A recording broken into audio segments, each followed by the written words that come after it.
Netcasts you love. From people you trust. This is Twit. Hi, this is Leo Laporte, and this is my Tech Guy podcast. This show originally aired on the Premier Radio Networks Saturday, August 11th, 2018. This is episode 1513. And stay tuned because there's a special surprise appearance by a Star Trooper in the middle of the show. Enjoy. Well, hey, how are you today? Leo Laporte here, the Tech Guy. Time to talk computers, the internet, home theater, digital photography, smartphones, you know the litany. Smartwatches, augmented reality, virtual reality, say it with me, real reality. 8888 Ask Leo is the phone number if you want to call and make a suggestion, make a comment, ask a question. Mostly it's people saying, no, nothing's working. It's not working. Help me. Help me, Obi-Wan Kenobi. Can't always help, but sometimes I can. Truthfully, between me and the millions of people listening and the hundreds of people in the chat room, the Team Tech Guy sitting there in the chat room ready and willing to answer any question, whether they know the answer or not, we will find a solution. This is your last best hope. It always cracks me up when somebody said, well, I have a problem with my Mac and the geniuses couldn't help me, so I called you. It's like, whoa, really? Okay. If you insist. I was on the line for 4 hours with HP. We never could figure it out. Maybe you can help. Oh, I got 5 minutes. Let's see. We'll try. We'll do our best. I can't guarantee success, but I can guarantee a good college try. 8888 Ask Leo is the phone number. Big debate going on right now at Twitter. It's kind of interesting. Twitter is finish that sentence for me, will you? Everybody has a different word to put in there. Lately, I've been saying it's a cesspool, but there's value to it too. If something something big is going on, there's a big news story. It used to be, right, you'd flip on the TV and go to CNN and see. Now you go to Twitter because they're faster. Maybe not more accurate. But if something's happening, certainly if we have an earthquake here in Northern California, I'll go to Twitter and see what it was because I'll see there first. Faster than the U.S. Geological Survey. Initially, the first tweets are, whoa, what was that? I fell out of bed. But you'll often find something good. Nevertheless, as useful as Twitter is for that kind of thing, it's also kind of, what did I say, a cesspool.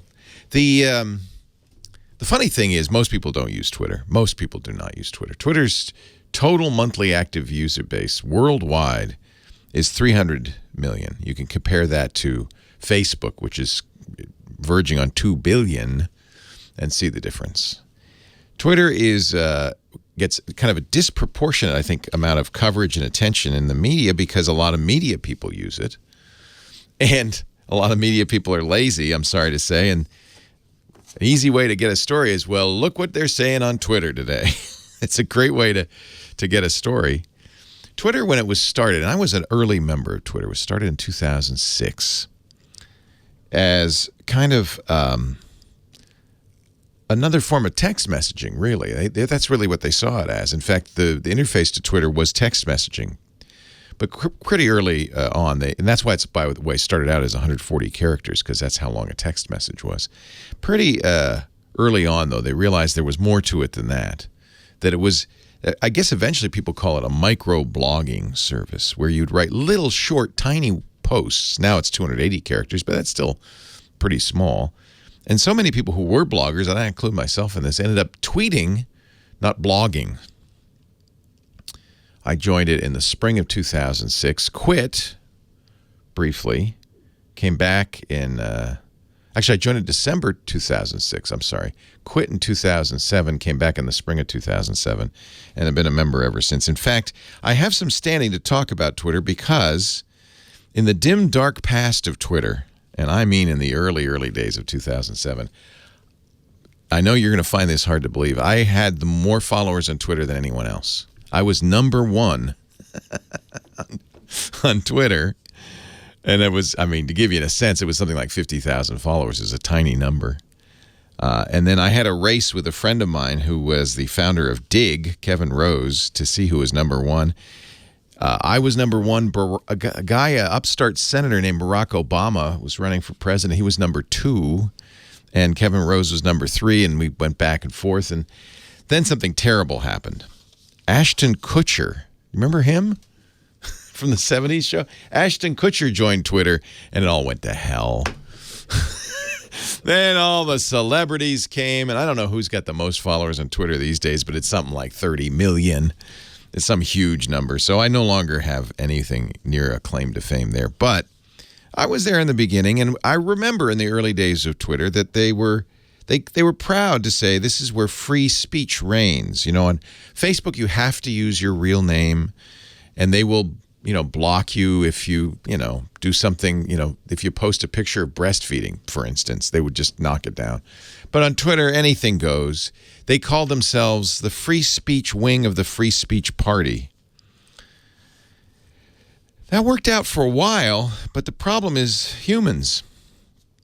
And given the kind of toxic combination of total free speech and anonymity, well, you know what happens.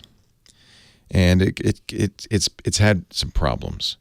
And it's been a challenge because the founders of Twitter, and Jack Dorsey, one of the founders, is now the CEO, are really challenged by a guy you probably know named Alex Jones and InfoWars. InfoWars has been banned pretty much everywhere. Apple dropped him from iTunes, the podcasts. Spotify dropped him, the podcasts.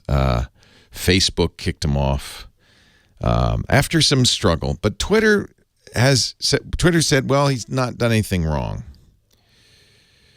Well, now Twitter says we found 7 tweets. Oh, man. This is the problem with tweets. They live forever, right? In fact, more and more people are deleting their tweets. Ever since James Gunn, the director of the first 2 episodes of Guardian of the Galaxy, got fired by Disney for tweets he posted 10 years ago that were reprehensible. But at the time, you kind of have to understand the context. Twitter was this small thing, and he was joking amongst what he thought was a group of friends. He didn't realize that those tweets would not play very well 10 years later. He got fired. I know other celebrities, a great many of them, who are deleting now not their accounts, their past tweets, their history. Because they, who knows what people will dredge up out of context. It may not be Alex Jones. 7 tweets by Alex Jones or InfoWars that broke rules, but accounts won't be suspended. Literally, Twitter executives, the board, they're meeting, they're discussing what to do to draft new policies. They're pacing back and forth. New York Times has an article that begins, "With his arms folded, Jack Dorsey paced back and forth in a conference room at Twitter headquarters Friday afternoon." They're challenged by this. They don't know what to do. They don't know what to do. And on the one hand, I kind of understand, because if you bill yourself as this free speech wing of the free speech party, well, that means anything goes. And remember, we always talk about the First Amendment, but the First Amendment doesn't apply to private companies. First Amendment is a constitutional guard against the government restraining speech. But if you're on Facebook or Twitter or a chat room or a forum, the publishers of those sites have the right to do anything they want, and they can ban any kind of speech that they don't like. They don't even have to have a reason. So Twitter is struggling, and I don't know what to say. Do you use it? What do you use it for? I pretty much now don't even, it's automated. My Twitter account is just, Leo's doing a show. Now he's doing another show. It's not very interesting, but, I don't want to read it because it makes me sad when I read it, truthfully. It depresses me. 8888 Ask Leo. Let's talk. You can tell me what you think Twitter's good for. You can tell me what you had for breakfast. I don't care. Free speech rules here. 8888 Ask Leo. All right. Time to take a little break. Let me then go to Kim Schaffer, find out what she's lined up for us, and we'll get this show on the way. Leo Laporte, the tech guy.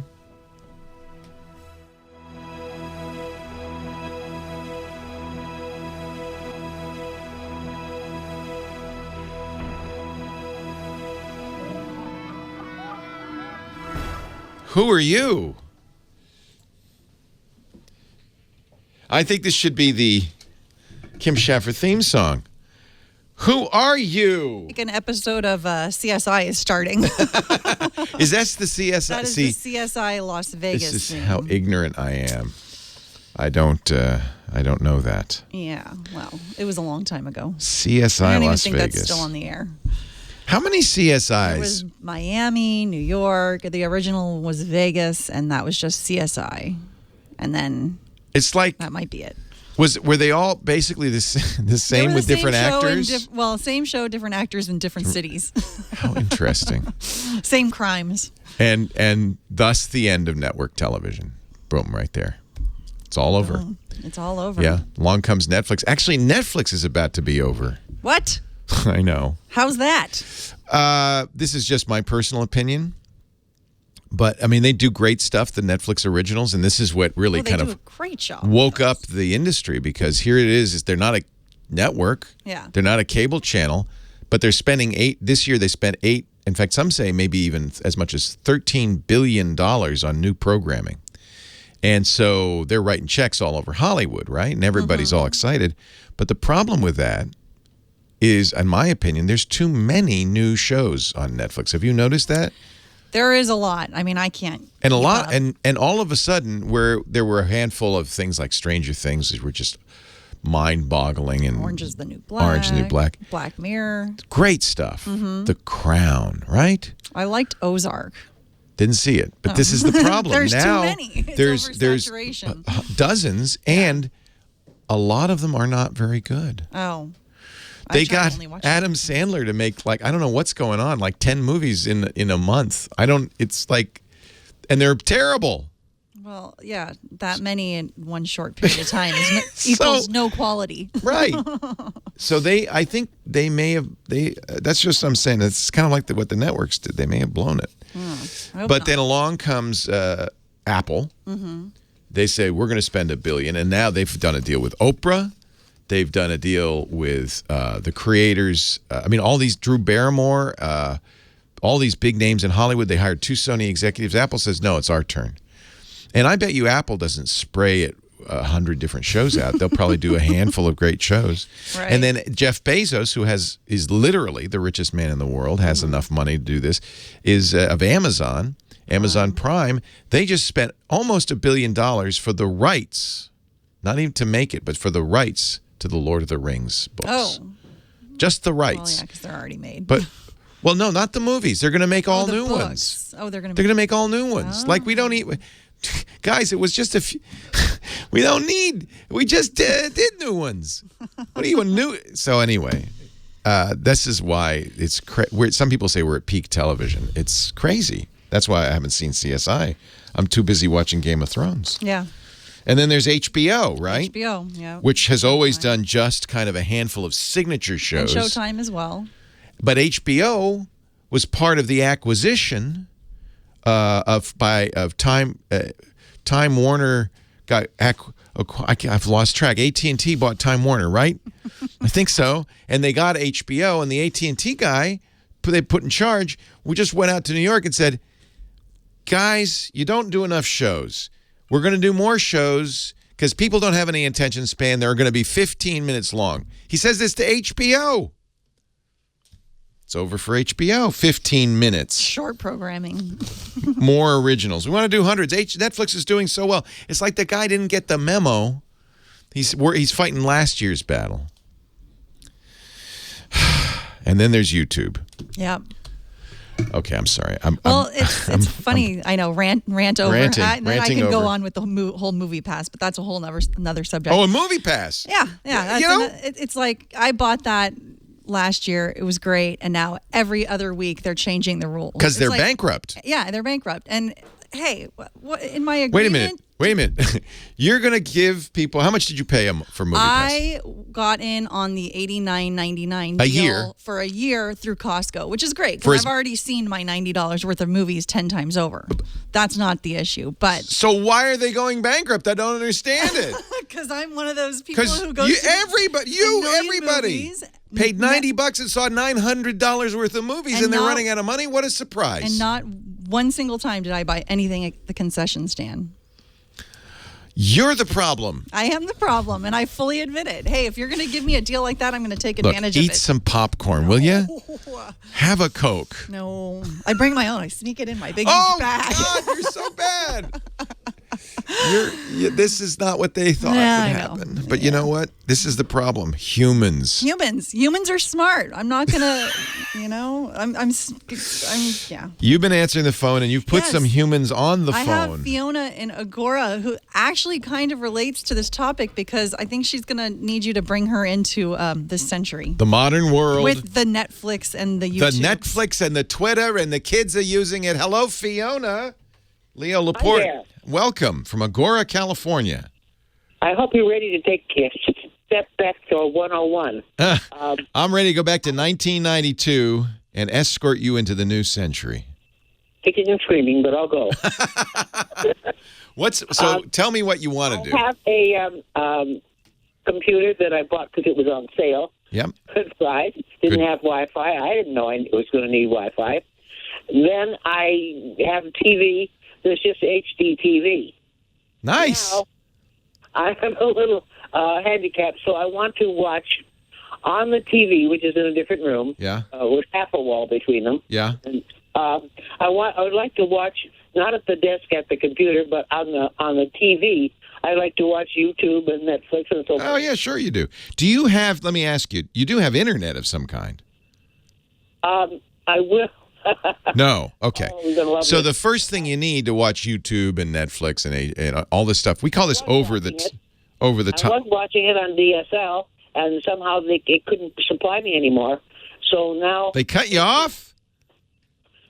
I cut them off because they kept sending AT&T out to check my house and outside wiring, and each 3 times they said it was perfect.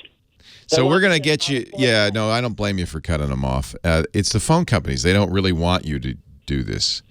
There's a whole long story I don't have time to get into, but we do need to get you internet first and foremost. Can you hang on for a little bit? Because getting somebody into this modern world takes more than a few minutes, and I'm out of time. We're going to do Scott Wilkinson, our home theater guru, and then I will help you. Leo Laporte, the tech guy.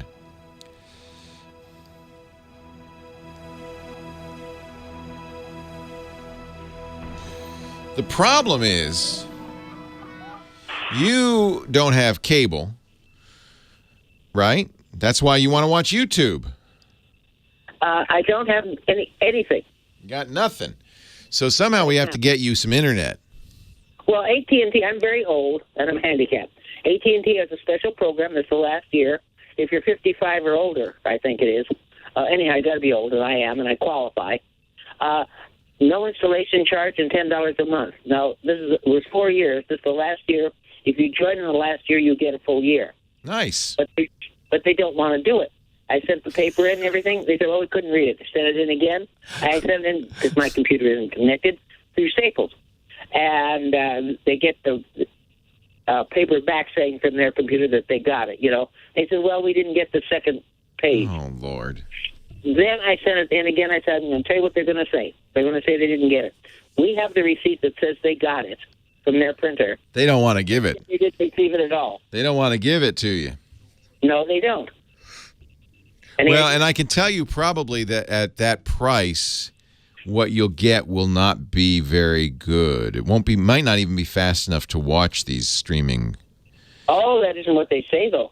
Well, they say it's going to be, I forget what now, but I did check it out.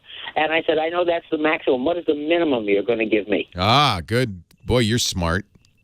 and it was fast enough to watch Netflix. Yeah, So Netflix you need, it depends what you want to watch. You have an HD TV, so you'd really like 10 megabits if possible. But I bet you they're not giving you 10. They might be giving you 5. 5 or 6 or something. But I want 10 minimum. Well, you can go, if you go to Netflix, they'll tell you that you don't, let's look at Netflix's speed requirements. Because they actually publish it on the website. They say if you, 1.5 is enough. 1.5 megabits. But if you want to watch... Movies. Yeah, if you want to watch high def, they say 5 megabits. So you're right. The reason that's kind of at the edge is because you don't get, it goes up and down if you start doing other stuff. But you can theoretically, if you're getting 6, you could watch HD. Okay. And you'd want HD because you have an HD TV. It gets kind of fuzzy if it goes lower quality than that. Okay. So do I have to buy certain widgets? I would call if you've got you don't want to get cable because it's too expensive. It'd be $60 a month. I would call DSL Extreme. They're an old sponsor. They're not a sponsor anymore, but they were a sponsor. That's who I had. Oh, and what happened? Well, they couldn't give me DSL. Yeah, see, they only operate at the forbearance of the phone company. And the FCC required the phone company to allow DSL Extreme to put the equipment in their premises, but that doesn't mean they like it. And so the phone companies make it really hard because they're competitors. They want to sell you their service, except that they don't. They're not trying very hard, are they? No, I'm ready to go to the PUC or... Yeah, go to the PUC. Complain. How do I do that? Write them or... Yeah, you can write them a letter, the state PUC. This isn't going to help you probably, but it will at least help everybody else by, be adding one more letter to the large pile of letters that they already have. One of the Congress people, the legislature. No, maybe. but nothing's going to change your situation. It's just going to give you the satisfaction of... Okay. I have to take a little break, and then we can talk about maybe some of your options. Okay. Hang on a little bit here. Leo Laporte, the tech guy, and here he is, the home theater guru, Scott Wilkinson, editor at AVS Forum. Scott joins us every week to help us get better sound and video. Yep. Scott, you know what we have in the other room? What do we have in the other room? The folks from Hisense came by. Oh, really? And they set up a Hisense short throw projection TV and screen. Oh, it's called the Laser TV. It uses lasers. Laser. And it is 100 inches. Yep. It's a special screen, though. It has a Fresnel lens on it because the projector is literally 8 inches from the wall. It's right under the screen. So they have to bounce the light up into the lens, and then the lens kind of bends it to go into your eyes. No, the lens shoots the light up to the screen at a very steep angle, and then the light reflects off the screen at an unusual angle. Yeah, that's what I'm saying. It has a Fresnel lens on the screen. Oh, I get. Yeah, okay. I wouldn't call it a lens, a Fresnel coating, maybe. Yeah, it's Fresnel. Yeah, which is a lens, even though it's not round, and it. Well, and it's like a prism. Transmitting light through it. Yeah, it's a reflector. It's a Fresnel reflector. That's actually a better Fresnel reflector, and it's nice. Does it look good? I'm spoiled because I have a direct view OLED screen, which is as good as you can get. Best display you can. Yeah, exactly. Yeah. So it's the best projector I've ever seen. But it's a projector. Really? Yeah, it's a projector, right? Now, are you watching it with some lights on? Because they do say that it's supposed to be able to withstand some ambient light. It does. You know why? Because it's in our studio and we have lights on, and it does two things, and I think this is that screen again. It does two things remarkably well. One is it rejects ambient light. Yes. And the other is you can be practically standing on the side. It's great for a big room because you could have... Everybody in the room could see it perfectly well. Off-angle viewing is very good. Oh, well, that's good. I hadn't known that. The only time I've seen this particular product is at CES, and I was not that impressed with it, but that was under very poor conditions. Yeah, no kidding. Yeah, no, really bad. So I give it credit. I give it slack for that, of course. And if you have had a good experience with it there in the studio with the lights on, and studio lights are pretty darn bright, typically, then that is great. It's a 100-inch screen. Yeah, and they make 150. I think there's coming with 150. Coming. It's not here yet, but they showed it at CES. Yes. So a 100-inch screen. You also get, I think, some sort of sound system with it, right? And the system comes with the screen. The projector has a pretty good, it's a sound bar. Pretty good. Yeah. I think there's a sub too. But anyway, the sound is quite good.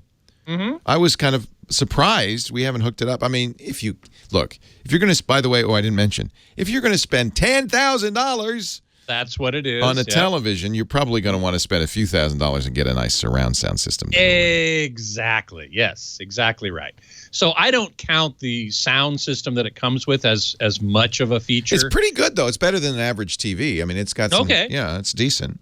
All right. You know what? I guess if you don't have to use this expensive screen, you can just project it. The guy who's out here, Chris, was installing it, said, yeah, if you wanted, you could paint you could use a regular screen. So I guess you could, maybe the sound system is for, like, if you wanted to put it in the backyard for movie night or something like that, maybe. I don't know. Well, be okay maybe for that. Yeah, I guess it'd be okay for that. It's much better with its special screen. I'm not sure I would use just a normal screen on it. I really no. It's designed for this special screen. Exactly. I mean, the part of the problem, as I mentioned before, is the light is hitting it at such a steep angle. And if you remember from your elementary physics, angle of incidence equals angle of reflection. Do you remember that? Yeah, I remember that from the pool room, but the same thing. Yeah, the same thing. Yeah, exactly. Something comes in, it hits something, it goes off at a similar angle. Here, they're doing some pretty interesting stuff to break that rule. Yeah, no kidding. But it does. It's really. I mean, it's interesting. Let me put it this way: my wife went in and said we're getting one. I think she likes the idea of a 100-inch screen in the living room to watch her Monday Night Football on. Mm-hmm. I've heard this more often, very surprisingly more often than I would have expected, that women who are generally not the techies of the family, right? Be very careful with the rest of this sentence. Okay. Go ahead. But they generally encourage larger screens, and this is a great thing. She really does. She wants the larger screen. I look at it and I go, well, I really like my OLED. It isn't visually as dramatic. It is immersive. It's not. Yeah. It's 4K HDR, but it's a projector, and so I mean, my OLED looks better. But you're right. She's more interested in the size than she is in the acuity. Right, and I'm sort of the other way, and I think I don't want to draw complete generalizations, but I do know that 90 plus. More than 90% of the AVS forum readership is male. So, we know that men are sort of more into tech geekiness than women, generally speaking. Oh, man, you're really treading in dangerous territory. Okay. All right. But don't get me wrong. I'd love to have, My wife is a size queen, let's face it. And I say, yes, queen. Because talk about treading into difficult waters. I really wouldn't mind this in the living room, as long as I wouldn't replace my OLED with it, but I can go in my man cave and watch my OLED. But this would be great. This is for a party. This is for Super Bowl parties. Yes. And that sort of thing. Yeah. And the angle of viewing is great. The fact that you don't have to dim the room is great. That's amazing. The size is really dramatic. Yeah. But it is kind of, it's a little pricey.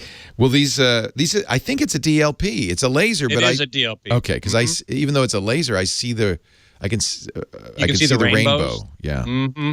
And I'm not talking Skittles here. No.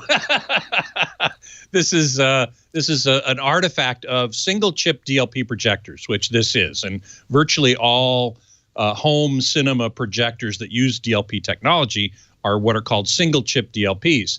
And they have an effect, a side effect, an artifact called the rainbow effect. And if you look, because they're using a color wheel to make the colors. Correct. And so what they're actually doing is they're putting the red part of the image on the screen first, followed by the green, followed by the blue in very rapid succession. And our brain blends those together and we see a full color picture.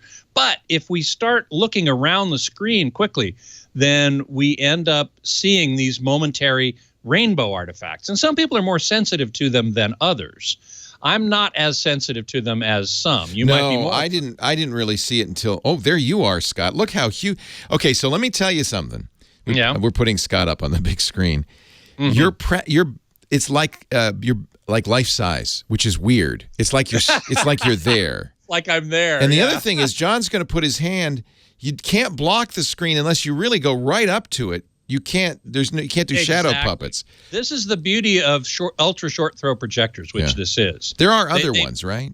Yeah, there are. There are several people make them. Optima makes one. LG makes one. Is this the most affordable? I have to say it's the most affordable 100-inch screen I've ever seen. Well, yeah, and that's how they're doing it. If you were to buy a 100-inch flat panel TV, it would be a lot more than 10 grand. Yeah.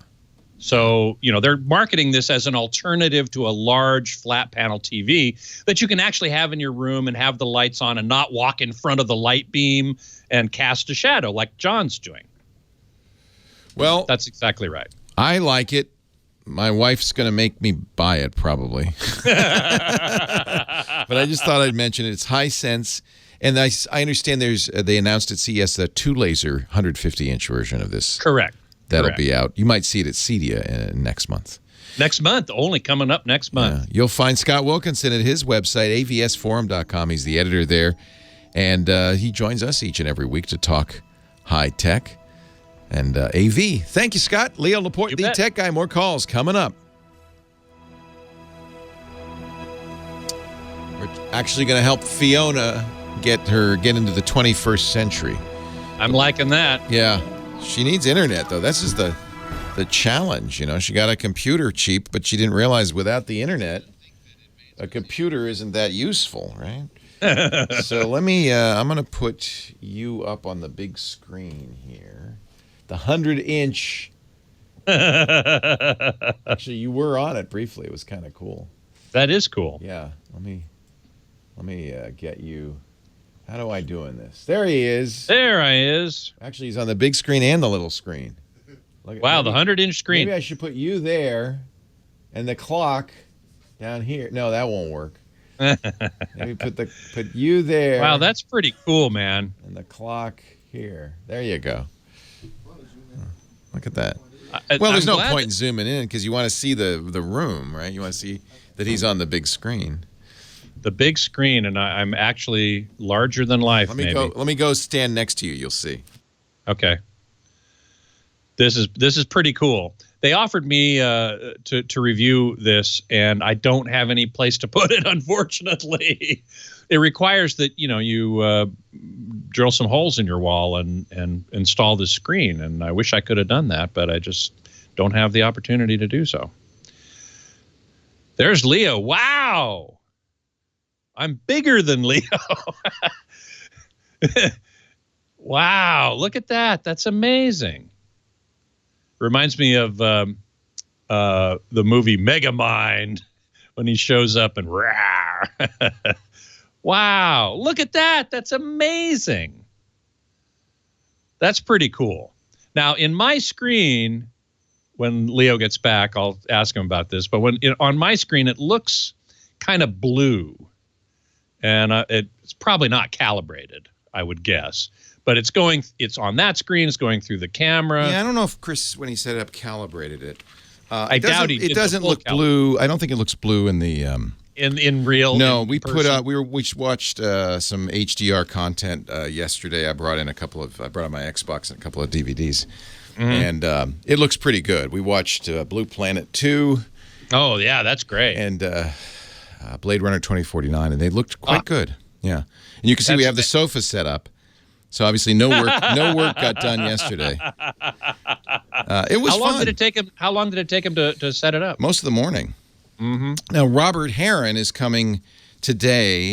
He's going to co-host the Screensavers with me. So Heron Fidelity. He's your friend Robert and mine. Oh yeah, so he's going to give us his take on it. So I wish I could be there and join you guys. That would. Be I wish you could too. Come on up. Yeah, I'll jump on a plane right now. That would be a lot of fun. Robert's just down in San Francisco, so it's easy. Yeah, it's easy for him to come up there. Well, good. Please say hi for me. Yeah, of course. Robert and Scott calibrated my TV, my OLED, actually. Yep. That was a lot of fun. Oh man, and I was thinking that OLED's 2 years old now. Yeah. But it's great. Looks great. I'm very happy with it. When I want a high quality experience, when I want the most immersive experience, I go into my den. I'm sitting about as far as they are, maybe even a little closer than they are to the OLED, and it just really looks great. But it's a 65-inch, not a 100-inch. Yeah, right. This would be good in the living room. We have one of those great rooms, with a high ceiling. Yeah, you have a huge lot of room space. So it would be perfect for that. Yeah. Oh, yeah. Yes. The boys are back in town. Leo Laporte, the tech guy. 8888, ask Leo, the phone number. Fiona, you're very patient. Thank you for hanging on. Fiona's on the line from Agora, California. She wants to enter the brave new world of what we call over-the-top TV, OTT. That is television you watch through the internet. Not through an antenna, not through the cable, but over the internet. And that doesn't just mean YouTube. I imagine, Fiona, you're also interested in Netflix? Absolutely. Yeah, my mom loves Netflix. I basically get her a lifetime subscription, and she just will. With Netflix, I watched Academy Awards from the first one on. Really? They have the old shows on Netflix? Not Netflix. Yeah, Netflix. Yes, that's what I did. The movies or the actual award shows? No, I wanted the movies. Okay. And I watched them. The first one being the silent one, Charlie Chaplin, City Lights. So you were talking. Oh yeah, what a movie that was. You were talking to AT&T because they have a special senior discount, which is running out, I gather, and they're not being very responsive. You had DSL Extreme, and it sounds like DSL Extreme had problems with AT&T. For years. Yeah. I had DSL for years, and then all of a sudden they can't give it to me, but once a week, or they keep sending AT&T out at no cost to me, and the same thing. It works for a day, and that's all. I don't have DSL. Yeah. So this is this kind of ongoing battle between third-party internet service providers and the phone company, because the lines are the AT&Ts, and what all phone companies want to do is eliminate those two copper lines that go back to the turn of the last century for phone service. They want to get rid of those and put fiber in. In fact, AT&T is putting fiber in Agora. So they actually are starting to slowly cut the copper, which they're not supposed to do. If you say no, they're not supposed to do it. But they do it anyway because they don't want you going back. They want to just get rid of all of this. One of the reasons they want to get rid of it is because the FCC mandates that they have to let DSL Extreme and others ride on that copper and provide you with competing internet service to their own DSL service. So they don't like that, and so this is their way of fixing this. Just so you understand, here in the United States, we have internet. Where the internet was invented, we have terrible internet, among the worst among the G8 nations, the top nations, because we have this horrific competitive environment where basically AT&T and, in your case, Spectrum have a monopoly. And since they have a monopoly, they go, well, we'll do what we want and let the consumers, suffer. AT&T offers a senior discount, but you should also check with Spectrum. You're going to get better service from Spectrum. That's the local cable company. But they want to bundle everything, and I don't have... Just say, I don't want the bundle. I'm a senior. I'm a disabled senior. I don't want the bundle. What's your best price for disabled seniors for internet only? I'll try. I tried before, but I'll try again. Yeah, just ask them, because they have a senior discount. And if they say $60, say, well, I'm on a fixed income. Sorry, I can't do it. Because you don't want the bundle. You want to keep your phone service. Well, I think to have that on Lifeline, which costs me very little. Exactly. And there's other advantages to the way AT&T does phone service. For instance, if the power goes out, your phone still works. But a cable company phone has to run on battery. and it would eventually, the battery would run out. Plus, it was in my experience when I had the triple play bundle that they never serviced it, and they never serviced the battery, and after a couple of years, the battery wore out, and they didn't replace it. So, the cable companies are terrible in this country, but I still would ask, right? Okay. It's called Spectrum Internet Assist.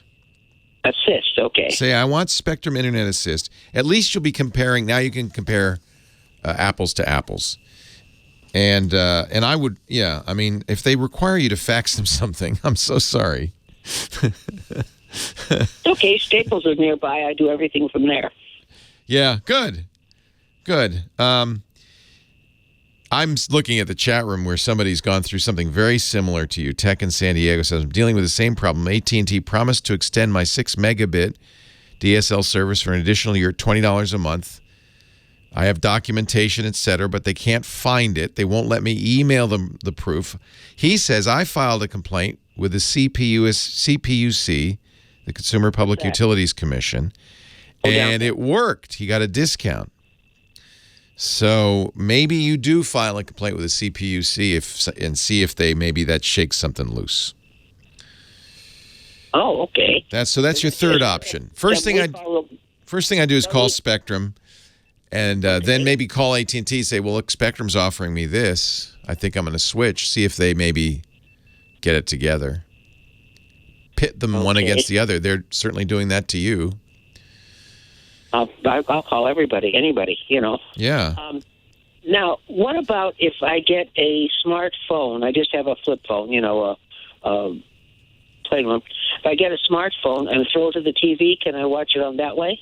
Yeah, that's another way you could go. A lot of people are going this way. In fact, the real threat to AT&T and the cable companies is something called 5G, which won't be here for a few years, but that will be faster, and it will come to you not from the cable or AT&T, unless you have it. It'll come from the cellular providers. And now that means there's competition suddenly because we have 4 of them, soon to be 3, but at least there's more than 2.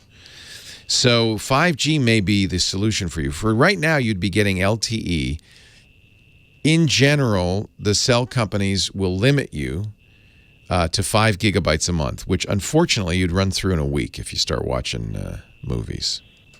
Well, there is a program with AT&T for seniors.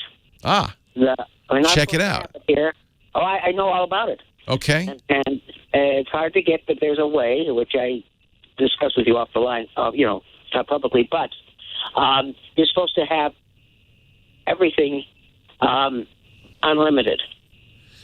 Nice. And that means... So that is the new way of doing things. You'd be not only entering the century, you'd be leapfrogging the rest of us, Fiona, and entering the next century. There's no guarantee how long they'll let you have it, Well, I think this is AT&T's way to try to stay relevant. So you don't actually have to get a smartphone to do this. You can get a little device that takes the data from LTE, turns it into Wi-Fi. It's basically an LTE Wi-Fi access point. And you can get them for the home. So you can ask them about that and what they'd charge, what the speed would be. In most cases, it's more than enough for high-def Netflix. The only issue is bandwidth caps because, if you watch high-def Netflix, you're going to go through a gigabyte a day easily. So the caps are what's going to bite you. It's supposed to be unlimited. Well, yeah, but their version of unlimited is not your version of... Oh. They got in trouble with the FCC for this because it's unlimited until you hit the cap, and then they slow you down. And I guess technically that means you're still getting bits, so they're not limiting your bits, but they're slowing you down to the point where you can't use it very effectively. So the FCC actually, and the courts have ruled that's not unlimited, but they're still saying it. They still say it. So ask them, what is the bandwidth cap on your unlimited? But maybe for seniors it really is. I don't know. I doubt that. I doubt it too. So...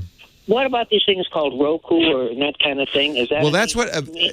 So what we're doing is we're doing it a step at a time. First thing, you have to get the internet, and it doesn't have to be Wi-Fi, but you need internet of some kind. And then you would exactly what I would say is get a Roku. They're not very expensive. under $100. You can plug it into your TV, and that's what connects to the internet and gives you all of those things, YouTube and everything. And Roku is the one I would get.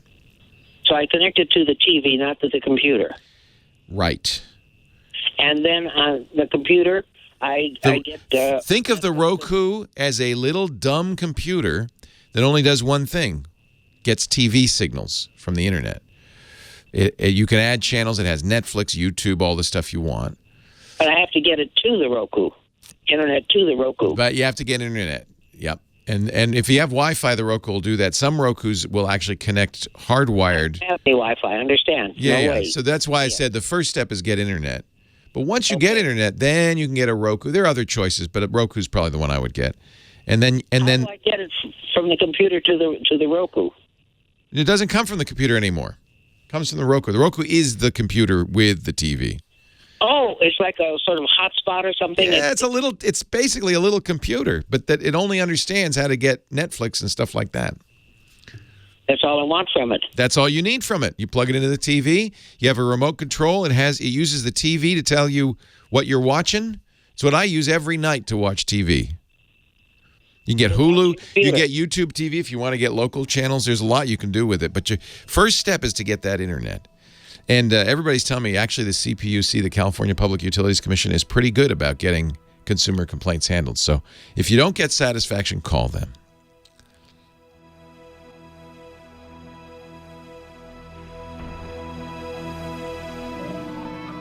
Oh, there I am in the big screen.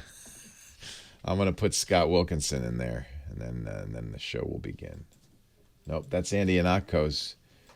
There he goes. Hey, Scotty. Hey. All right, this is your time. Your time to shine. Doo-doo. Ta-da. So yeah, Marsworm in the chat room was saying, "Don't get a Roku." And in fact, I said, "Why not? I love Don't mine." listen to Marsworm. He says it's an unstable, crappy box. I've had so many boxes fail. Well, I've had Rokus, and they've never failed. So anecdotal evidence isn't the problem with evident. people in the chat room is they're a different breed. They're not Fiona. They're not normal. As you say, they're the kids in the back of the class. Say it with love. They're different. They're differently demanding. Yeah, which is fine. Let's see. Tim Ohio was asking about Dayton audio speakers, and I misremembered that the home theater of the month I talked about last week uses not Dayton but Danley, and those are much more expensive. Dayton Audio is more of a value brand, shall we say, a little bit anyway. But they're very good, and we have a review of one pair of tower speakers, Dayton Audio, on AVS Forum, so I encourage you to go check that out. Uncle Bick, I'll have you know I resemble that remark. I remember that joke from long ago. Yes, indeed. Anyway, I'm glad to see you all here. Let's see if I can find something to... Oh, Dr. Mom Grandma asked if I'd seen Black Klansman yet, and I haven't. But I do want to go see it. It does look very interesting. I also decided I didn't go see The Meg. Even though I probably on the music score, I got a call to record some seashell trumpets on the score of The Meg. The composer is Harry Gregson Williams, and I guess he probably found me in the union book, because I listed every instrument I play in the musician's union book, including seashell trumpets. And so he wanted some seashell trumpets on the score, so I went to his home studio and recorded some sounds, and I never found out whether he actually ended up using them in the final score. But the movie itself just looks so stupid. Sorry. Maybe it's okay, but every review I've heard said, yeah, it's pretty stupid. So I haven't gone to see it. But Black Klansman, that looks like it could be interesting. And I am looking forward, sort of, to Alpha, which is coming up next week. And it is the story, a prehistoric tale of how dogs and humans sort of got connected and linked up and so on and so forth. It could be good or it could be really bad. Anybody remember the movie 10,000 BC? That one was kind of So anyway, let's see what else I can talk about here. Well, I'm looking back at the chat room. Anybody have any question? Dr. Mom Grandma, how do you play a scallop? Well, they're not scallops. Seashell trumpets are made from particular type of shell. Anybody remember? You've probably seen images of a Tahitian islander blowing a conch shell trumpet.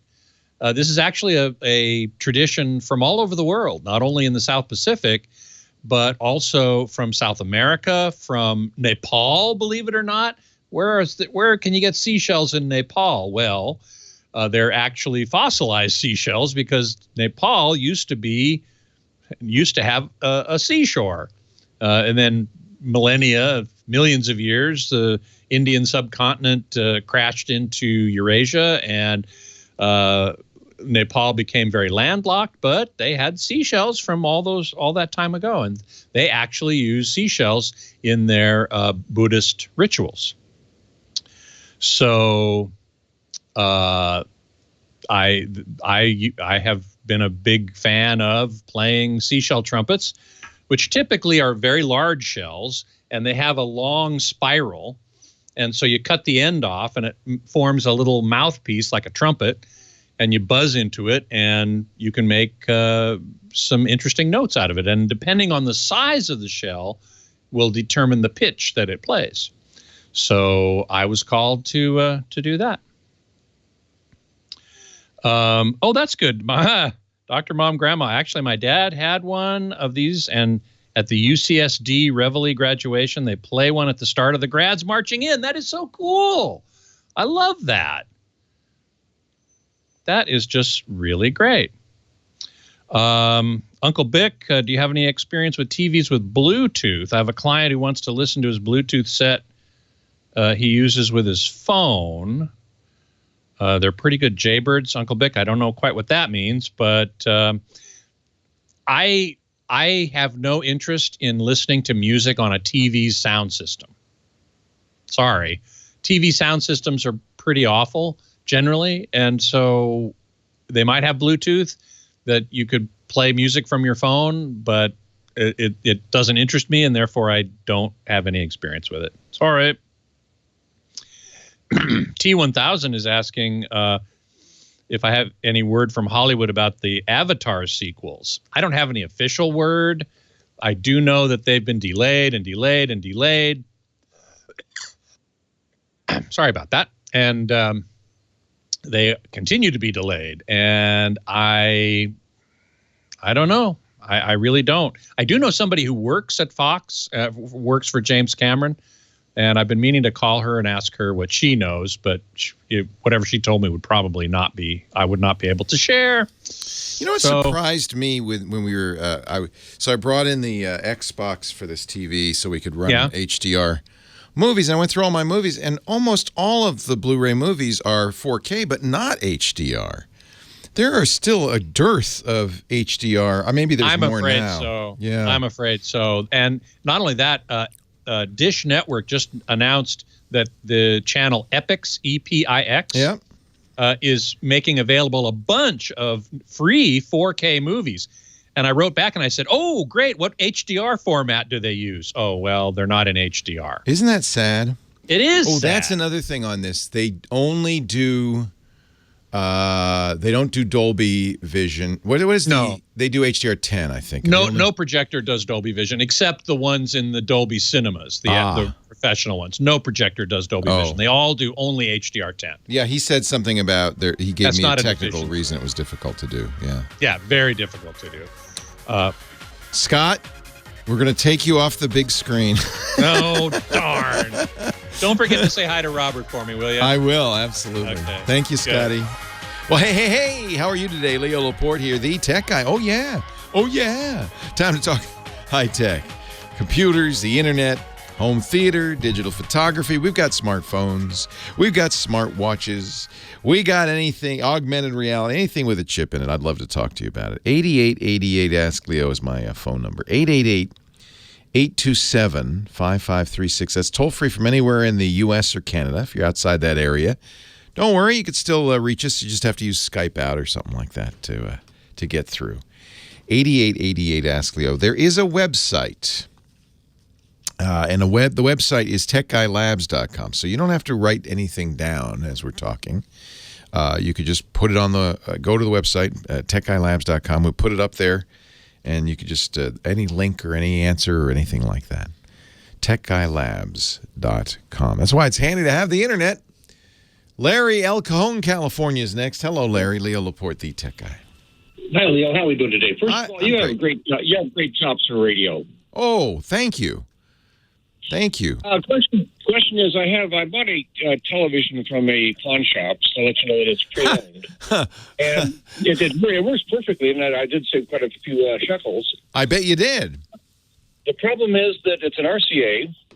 The problem is that on channel 37, which is Fox down here, the sound doesn't work. The picture's perfect, but the sound does not work during the program. And because I enjoy Fox, I was watching it using the closed caption feature. Oh, that's interesting. There's a workaround. But then when the picture came on, or when the commercial came on, the sound started working. Wait a minute. What? Yes. So only the commercials have audio. Yes. And so I called my cable company's tech support guy, and he was shocked, stunned, and amazed. He said he didn't think their cable company had that feature or capability. No, I don't think it's that. I think the guy wasn't really using his noggin. So I'm thinking it's a sound issue. Is the sound that you're using is it coming from the TV? Is it the TV sound? Yes. Yeah. Because it works perfectly on all the other channels. Well, there's one way, and I think it's because of the way the Fox audio is mixed. So there's one way to test this, which would be, that TV probably has a headphone jack. It's an older television. Is to plug in some headphones or some external speakers. The idea is, let's try using something besides the television's own speakers. Here's my theory. Okay. Well, actually, I have a couple of theories, but the chat room's got a better one. One theory I had was that the way Fox was mixing their music, their audio, was incompatible. Like maybe one of the channels of your two left-right channels is missing, and all of Fox's audio was coming through the left channel, but the commercials were left-right, and so you were hearing them. That was one theory.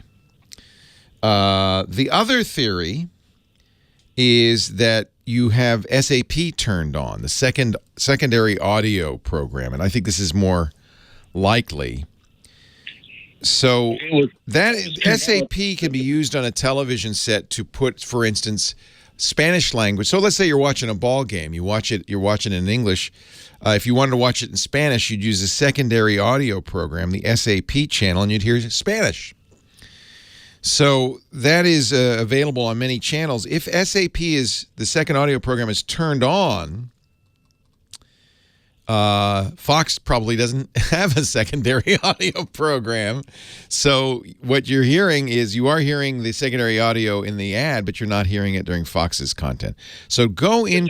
The text person from the cable company had me activate the SAP, and that didn't fix it. Okay. Well, we tried. That was a good guess from the cable company. Right. So your SAP should be turned off at all times. Okay. And if it's turned off and you're still not hearing the audio on that one channel, that's interesting, that one channel. So that means your speakers aren't broken. I might be going back to my left-right thesis. I did pull up the window on the TV that does have the balance from left to right, and it is centered. Yeah. But remember, that's fine, and that's normal. That's why you hear the ads. But if Fox were only putting out audio in left channel, for instance, and your left channel were broken, I think what you should do, first, really quick check. Just get some headphones. if assuming this TV, which older TVs all had headphone jacks, they've kind of abandoned them in the last couple of years, but that's an older TV. So find the headphone jack and plug in. You have headphones lying around. You must from your. Yes, I do. Yeah. Yes, I do. Just plug them in and see if you can hear Fox. And if you can, then it's clearly something broken in the audio processing on the TV. Okay. And I suspect it has to do with the way the speakers are set up. You might try, say, selecting mono if that's available, monaural sound if that's available to you. I didn't see that. Yeah, it may not be available. Try the headphone thing first. I will try that. So your cable guy was right, because the first thing you'd say is, oh, maybe he's set, not turn on SAP, but turn off SAP, because maybe SAP is turned on, and all the channels you're watching have a secondary auto program, which happens to be the same as the primary. Commercials have it, but Fox doesn't bother using the SAP channel, and so there's no audio there at all. That'd be my first guess, but and like obviously it was his, and that didn't change it. Turning it on or off, you want it off. Right. Okay. You want it off. And then the next thing to do is to plug in headphones and see if Fox works normally. If it still doesn't, then it still could be an audio issue with the TV. It just might not be the speakers. What my theory is that the right speaker's disconnected, or the left, maybe actually be more likely the left speaker's disconnected. It fell off. And if that's the case, then, and on Fox only sent left channel, which sometimes is the case on something like a news channel, you don't need stereo. They only sent left channel, you wouldn't hear it. But the commercials are mixed in, they're mixed with both channels. So that would be my second theory. My third theory is more complicated and frankly harder to fix, but it seems unlikely because Fox is the only channel 37 isn't working. Are you watching off an antenna? No, it's all cable. Company. Okay. It could also be, you were correct to call the cable channel. How is the audio? It's built into the TV though, right? Yes, it is. Yeah. Yeah, that's another theory. It could be that though there's something strange going on in the settings. I would go through all the audio settings of your TV just to make sure everything's normal. I'll do the headphone check and start with the headphones. Next week. Yeah. Hey, thank you. Let me know. Yeah. This is a category of calls, and we always get at least one or two a week. That's more like a Sherlock Holmes mystery than it is a tech problem. The key to my thinking in all of this is computers are deterministic. They're not probabilistic. So life is generally probabilistic. The sun will probably rise. Maybe not, but probably it will. But computers are cause and effect all the way down. You push a button, this happens. You push another button, this happens.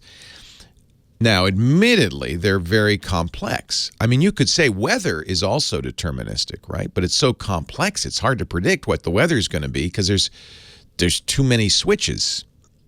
Computers are getting to be like that. But ultimately, I have faith, and this is important. There is no magic. There's no probability. It is exactly deterministic. You do this, this happens. And so if that's the case, and I think it is with technology, then it makes sense that if something's happening, there is a cause. There is a reason if you could go far enough down the chain and find it. So you need that premise. And this is where Sherlock Holmes comes in, because that's how he solved mysteries, right? He said very famously, I think he said it to Dr. Watson, if you eliminate all the possibilities, then whatever remains, however improbable, is the cause. So we have to slowly troubleshoot this by eliminating possibilities. And you do the easy ones first. That's Leo's corollary to Holmes's law. Do the easy stuff first. First thing to do, plug in some headphones. If the headphones work fine, then we know the audio circuitry in the TV's fine, the signal's fine, the cable's fine. You've eliminated a host of causes, right? You've actually narrowed it down dramatically to just what's going on with the audio in the television set itself, which is, I think, what's going to happen. And in fact, you're still listening to the TV through the headphones, so that means it's something to do with the speakers, because the headphones are working fine, so the audio's processing going on. So that's what I'm trying to do, is eliminate all those other things. If you can eliminate a big chunk of stuff, you can really narrow it down, and then it's maybe just a speaker wire fell off, and that's easy to fix. Let's hope. Mick in the chat room saying, it's easy to fix. You call your neighbor, have him put his TV on to channel 37, and hold the phone up next to it. Problem solved. 8888 Ask Leo is the phone number. We're going to take a break, come back with more of your calls in just a bit. Leo Laporte, the tech guy, 8888 Ask Leo. That's the phone number, 888-827-5536.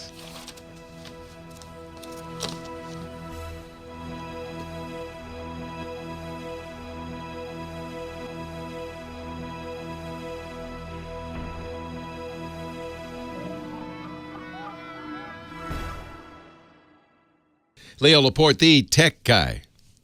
I saw I was talking about this in the break. I saw the strangest thing this week. Hall & Oates. No, that wasn't the strangest thing. Went to a Hall & Oates concert, although that was a little strange. But my wife loves him. She loves him, so that's okay. But the opening act was a group, Train, Drops of Jupiter and Hey Virginia. A great group. I like Train stuff. And Train's a little younger. Pat Monahan, their lead singer, a little younger than Daryl Hall and John Oates. He's a different generation. And I saw the strangest behavior. And I have to say, it's good for me to go get out and see how people are using their smartphones, because it stuns me every time. So the last time I told you I went to a concert, it bugged the heck out of me. Maybe if you've ever been to a show recently, in the last year or two, you probably noticed this. Nobody's watching the show.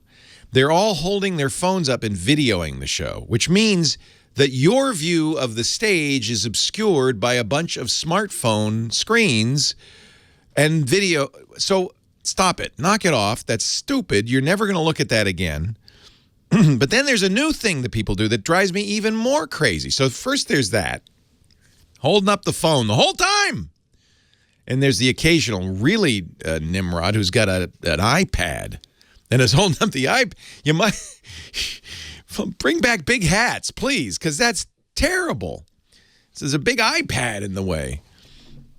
And the next thing that really is driving me nuts is the next level of stupidity, which is they turn around and they film themselves, a selfie of them at the concert. So the poor guy singing his heart out.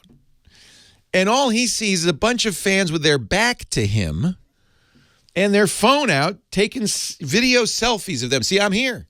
And I realize this is a terrible cultural thing that's happened because of Instagram and Snapchat and Facebook, is that now mostly what people do on social media is to show you how great their life is. It's a terrible thing because nobody can live up to this. So you feel like you go and no wonder you feel bad when you look at social media. Everybody's having a great time. I'm at the concert. Look at me. So this is I realize it's more important now to some of these people at the concert that they FaceTime or Snapchat or their video to their friends to show them what a great life they're having, making their friends feel bad and them feel better. Well, I saw the third stage of this at this Train concert. Yeah, Hall & Oates were there, but that was later. This did not happen, by the way, to Hall & Oates. During the Train concert, stunned me. People in the first few rows were throwing their phones up onto the stage. At first I thought, what is that, hotel room keys? What in my era, that's what you'd throw up, right? A hotel room or underwear. I don't know. But they were throwing their phones up. I thought, well, that's dangerous. But then Pat, the lead singer, picks up the phone, turns around, takes a selfie, and then throws the phone back. And apparently this is now the thing you do at a concert. You throw the phone up on this, because it happened a dozen times. Throw the phone up on the stage. He takes a selfie of himself with you, presumably you in the background, and throws it back on the stage. Half those phones have to be broken by the time they get back. But maybe not. You'll get a selfie.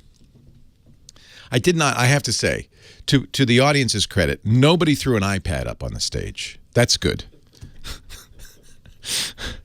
And then I gather maybe the Train audience is conditioned to this because he also puts FaceTime up on the screen. He's singing a song that I guess he has a second singer, a rap singer is part of the song. So he has a FaceTime of the rap singer singing on the screen behind him. Probably pre-recorded, but it said FaceTime on it. I thought either he's trying to look hipper and younger than he is, or maybe this is a thing. Have you seen this? You can't go to a ball game. Now, nobody throws a smartphone on the baseball field, I would hope, but maybe, before the game.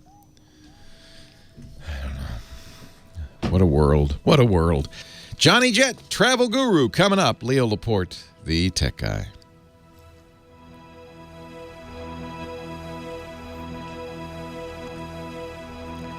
I'm sounding like an old man, aren't I? And you know what the kids are doing? They're throwing their phones on stage. He's the man in black. He's Johnny Jet. You should be. That would be cool, Johnny Jet. If you only wore black and a black hat when you traveled around the world, you'd become a legendary, the man and the traveler in black. But no, that's not you. I'd probably get arrested. Much more likely shorts and flip-flops, right? That's what I'm wearing right now. Johnny Jet is our traveling guy, johnnyjet.com. He helps us travel better with technology every week. You're home again. I am. I think I was away this week. I think you were, because you said you were going somewhere. I'm just going away tomorrow. Do you remember where you were this week? Maybe I think I was here. I was here. I went to Malibu a couple times. Well, that's nice. Yeah. I went to Wolfgang Puck's restaurant at Spago in Beverly Hills, and he came out. Really? Is that still a thing, Spago? Because that was, 20 years ago, that was the... It was packed for lunch. I was there for an event, so my wife and her mother's in town, and so they had lunch there, and he came around. I pretended, of course, I sent him out, and I took a picture with him and with her. And, Did you call him Wolfie? Hey, Wolfie, come here, get a selfie. Like, what's up, WG? WG, let's do a selfie. Isn't that the new thing, though? The selfie, not the autograph. Nobody gets autographs anymore. They want selfies. Yeah, I didn't take a selfie. I just took a picture of my mother-in-law and him. Oh, that's sweet. I bet she was thrilled. Yeah, it's good business. When you own a restaurant and you're a celebrity chef, I've seen him do it multiple times. He goes around the whole room, shakes people's hands, thanks them for coming. That's good business. Oh, yeah, especially if you're famous like Wolfie. Big time. Yeah. So I got a couple things, by the way. You asked me to do some Barcelona tips. Yes, I'm going to be in Barcelona in a couple of weeks. Because I went on my Facebook last night. I was like, oh, my God, I forgot to do the Barcelona tips. And I asked all my friends. I'm very fortunate that I have, incredible, well-traveled friends. And they gave me tons of tips. I'm actually going to create a post out of it because they were so good. But I've been looking at them. The general sense is that you need to go to this one place called the Park Well. Oh, I've been there. I love it. It's beautiful. Okay, so this bothers me because it used to be free. It's Gaudi, the famous architect, designed it. No, they charge admission now. It drives me nuts. Drives me nuts. But everything's driving me nuts today. You know what? I think I hit that age, whatever that age is, where everything drives me nuts. I'm a little bit younger than you, and things like that drive me nuts too. Diamond they shouldn't Head charge for Wyatt, Puckgell. They used to be free, and now they charge even to walk in. Before it was free to walk in. I could understand parking, but now they even charge to walk in. So you always have to remember to bring cash on you because they only take cash too. Park Well was designed by the great Spanish architect Gaudi. It overlooks Barcelona. It's a beautiful view, and I agree. That is a must-see. A must-see. Yeah. Everyone agreed on that. There was a bunch of restaurants. A couple times Four Cats came up, which is supposedly Picasso's hangout. Oh. It's close to the museum, so check that out. Last year when we were in the south of France in Arles, I went to the night cafe where Vincent van Gogh painted and had a cup of coffee. Although, I don't know, did I tell you this? When we started to go over there, a local says, it's okay, you can have a cup of coffee there, but do not eat there. It's terrible. Well, that's usually the case. But it was fun because I'm sitting there and they painted it yellow like Van Gogh painted it. They've kept it kind of looking the same way, and it's kind of cool. So I wouldn't mind. We'll go to Picasso's hangout too. And did you have some absinthe? I did not have. I had a cup of coffee, and and that's all. I didn't have anything else. I've been to that place, but I didn't. Yeah, the night cafe, right? But speaking about drinking, actually, multiple people really recommended this place called May Dry Martini Bar. It says what classy, elegant bars should be, white coated gentlemen serving perfect dry martinis and others. And everyone's like, I totally agree. The best gin and tonic bar in the world. Okay. It was ranked that. I'll create a list and I'll send it out. But also, if you want to do a tour, Spanish Trails, Spanish-trails.com. Yeah. It's actually a good friend of mine moved to Barcelona, or actually I think they're just south of there, and they do these food and wine tours. And one of my friends who's another travel writer says it's amazing. I haven't done it. I've only been to Barcelona a handful of times and haven't been in a few years. Cultural, educational, and active spirits is in and around Barcelona. Spanish-trails.com. All right, we've already got. So there's a site that I use all the time. Are you familiar with toursbylocals.com? Yes. So we've already got a tour by local. Lydia is going to take us on a tapas tour of Barcelona. Well, then you're all set. You're going to go to the markets, and then she's going to take us to some tapas places. And I thought when that'd you be go down, fun. and when you go down Los Ramblas, just make sure you're hold on to your wallet. Yes, that's what everybody says. So Yes. I'm now wearing a Scotty vest. Last week I was wearing my LL Bean travel jacket. This week it's the Scotty vest travel jacket. Equally secretive about hidden pockets. This thing has got pockets in the pockets. They have 20. That jacket has, I think, 20 pockets. Oh, it's crazy. It's I love it and I hate it. It's a blazer, because I can't though. find what I'm looking for sometimes. Yeah, it looks dressy, right? But yes, that happened to me. I had a Scotty vest shirt on. They also have pockets in the pockets. And I put my keys in it, and then I couldn't find my keys. I freaked out because I thought, I dropped them. Fortunately, I had one of those trackers attached to the keys. It was so embarrassing because I went back to the bar where we were, and I asked the bartender, asked the waitress, has anybody found any keys? No. And I thought, I should press the tracker button. The keys beep in my pocket. Yeah, at least I found them. So that's my tip for you. Put a tracker on your keys if you're going to wear Scotty vest clothing because you lose stuff. Tile? What do you use? Tile. I use tracker. Tile's fine too, yeah. So it was one of those Bluetooth tracking devices, Right. Yeah, I like that. Also, Tracker by the was way, a sponsor for years, so I have lots of them. Yeah, and Scotty Vest is one of mine. Full disclosure. Scotty Vest was a sponsor for a while, and Scott went off. we fired him. He said, "Okay, fine, Scott, but I'll wear your clothing, but I can't do ads for you anymore." They got rid of him, Yeah, I know. because he kind of went off. Yeah, he did a little bit. But I love Scott. I love Scott and his blind poodles. He's an awesome guy. Now, okay, so let's move by the way, on. last week Are we on the air right now? Oh my God, we are. So. Last week I mentioned Gentle Wake Up, and I gave a code, which turned out to be the wrong code. I had a bunch of your listeners email me. I contacted the owner, and he said, I'm sorry. I didn't realize you were going to mention it. It was only good for 2 weeks. So anyway, he created a new one. It's Johnny Jet, JOHNNY. JET, and it gets you $20 off, and also opens up a bunch of free stuff for that Gentle Wake Up. I'll tweet it. I'll send it to you, so I'll put it in the chat room. So just one word, Johnny Jet is the offer code, and this is an iOS wake up alarm called Gentle. Android wake up alarm called Gentle Wake Up. Yes. Okay. So I just want to make sure that I didn't give people bad advice. So speaking of some apps, updating, Hotel Tonight just came out with a feature this week. It's called Daily Drop. And so what I like about this is that now you go into their app, you choose whatever city you want, and there will be one deal that says if you tap it, you get 15 minutes to book, but you get 30% off of what every other travel agency's off. Now, but did they tell you the hotel, or is this one of those sight unseen things? Yeah, it's a sight unseen. So you don't know which hotel it is, and you can only do it once a day. That's the gimmick.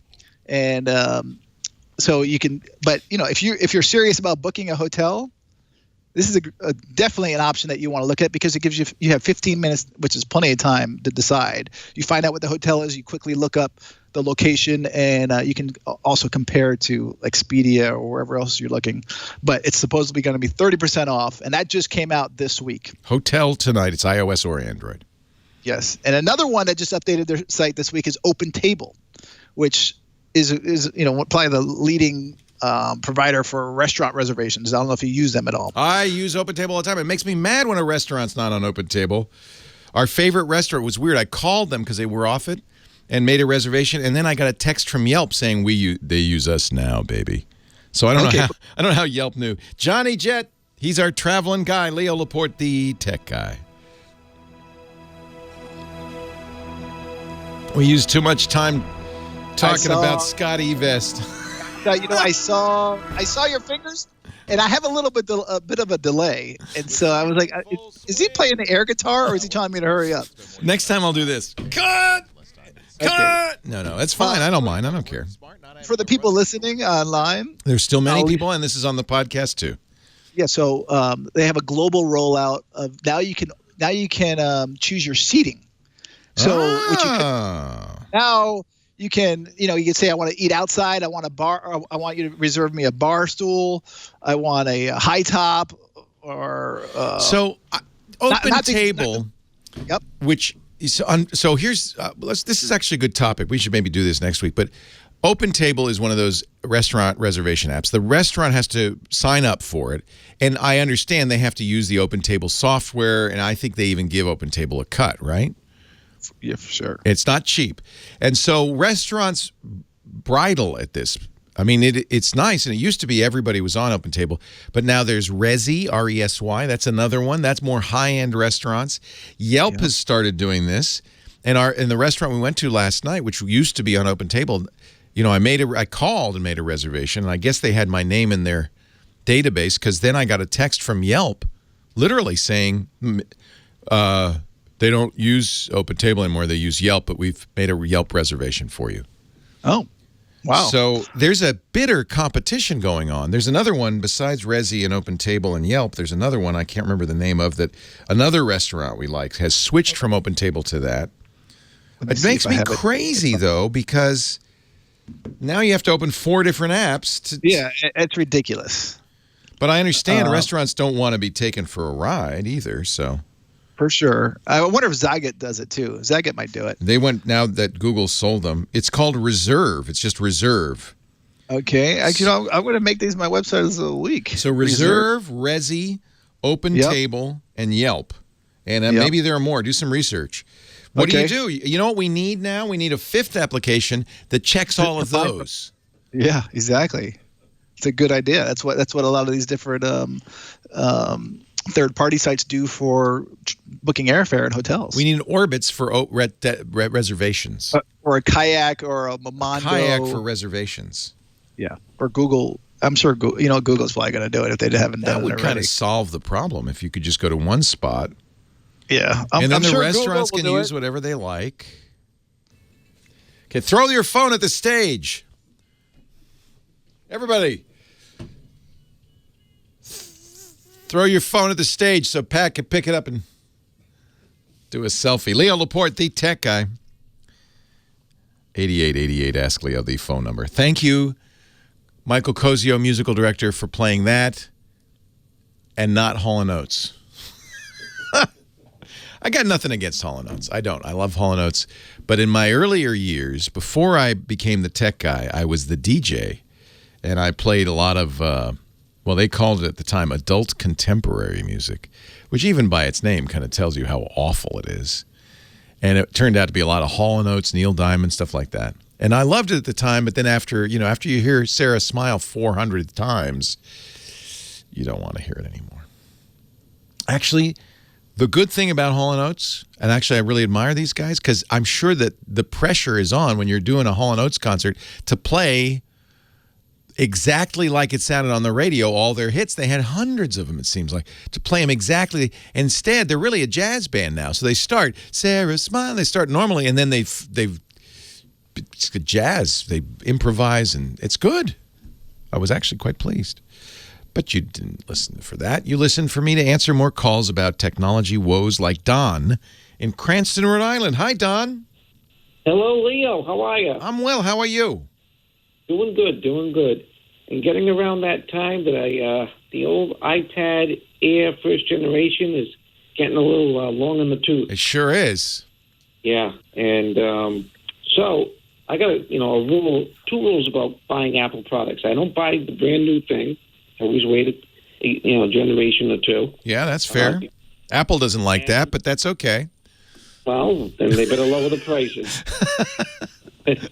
And the other thing is I swear by the refurbished Apple products.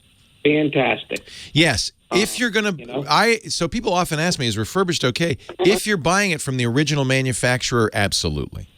You don't want a third-party refurbished device. Yeah. But Apple's not going to sell, a refurbished iPhone that is anything less than perfect.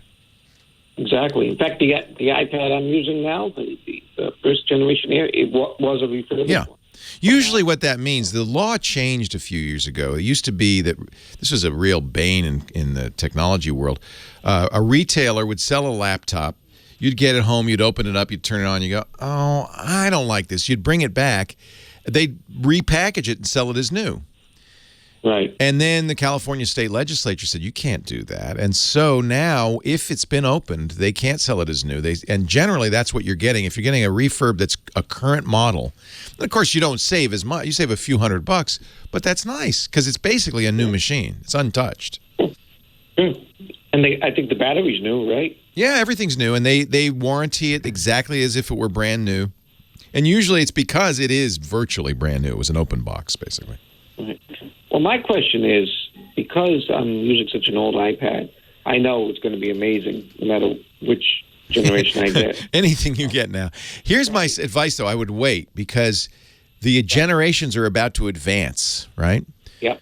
Usually in the fall, almost certainly September or October, my experts are telling me it'll be next month, Apple will announce a new iPad, probably several new iPads, which means that the one you want, which is the current iPad Pro 10.5, that's, in my opinion, the one you want, will be discounted. Yep. Well, it's funny you say that, because here's my question.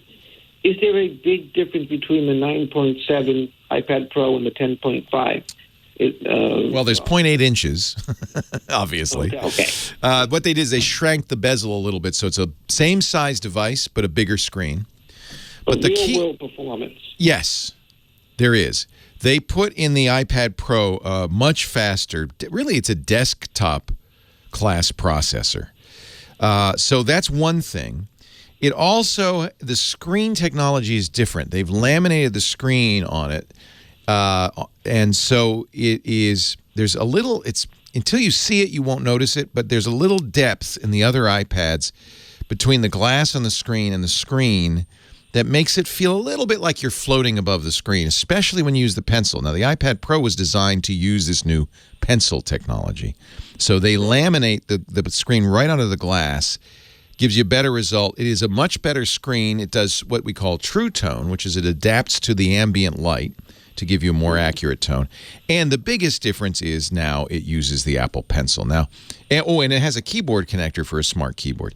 If you don't care about the pencil and keyboard, and speed is not of the essence, and obviously you're exactly right. Anything that you're upgrading to at this point will see so fast just because you have such an old iPad that you won't probably care.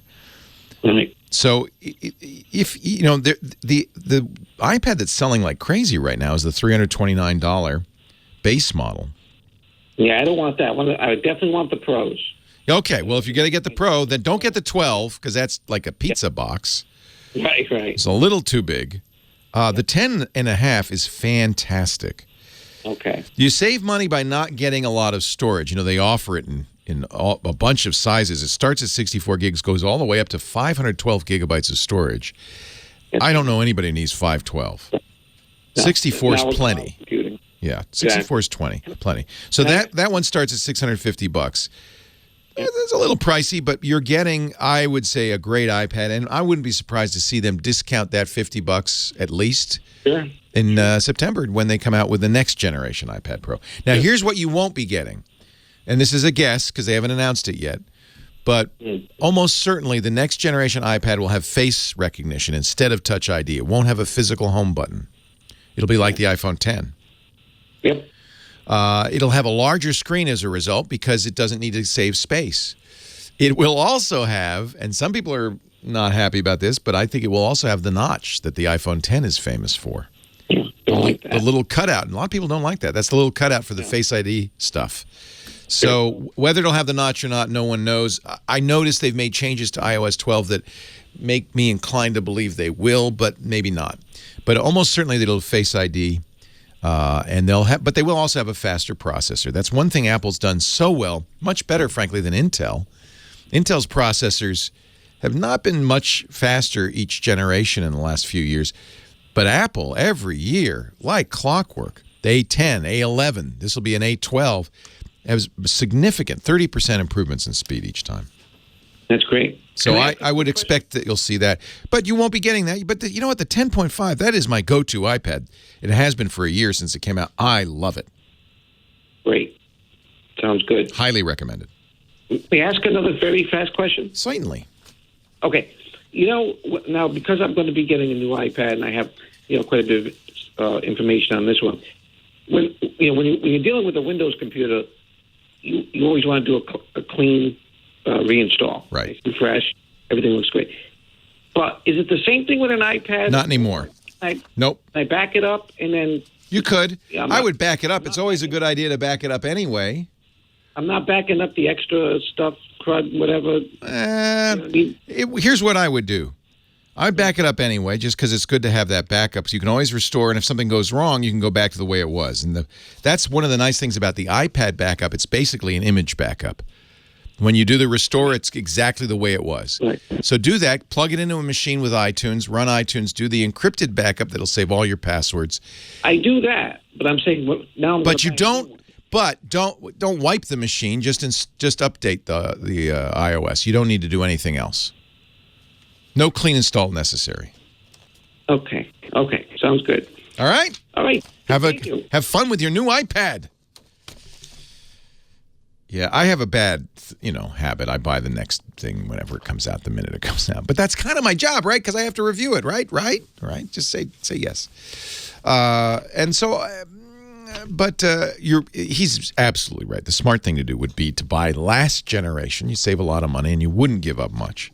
It was good last year. We were all excited about it last year. What does that matter, right? Why does it have to be the best thing? Time for a break. News at the top of the hour. We will be back with more of your calls at 8888 Ask Leo. Leo Laporte, the tech guy.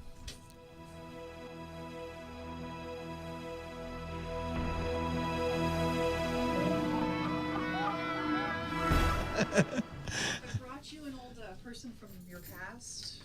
Who is that? Oh my God. The legendary. Yes, you may carry my children.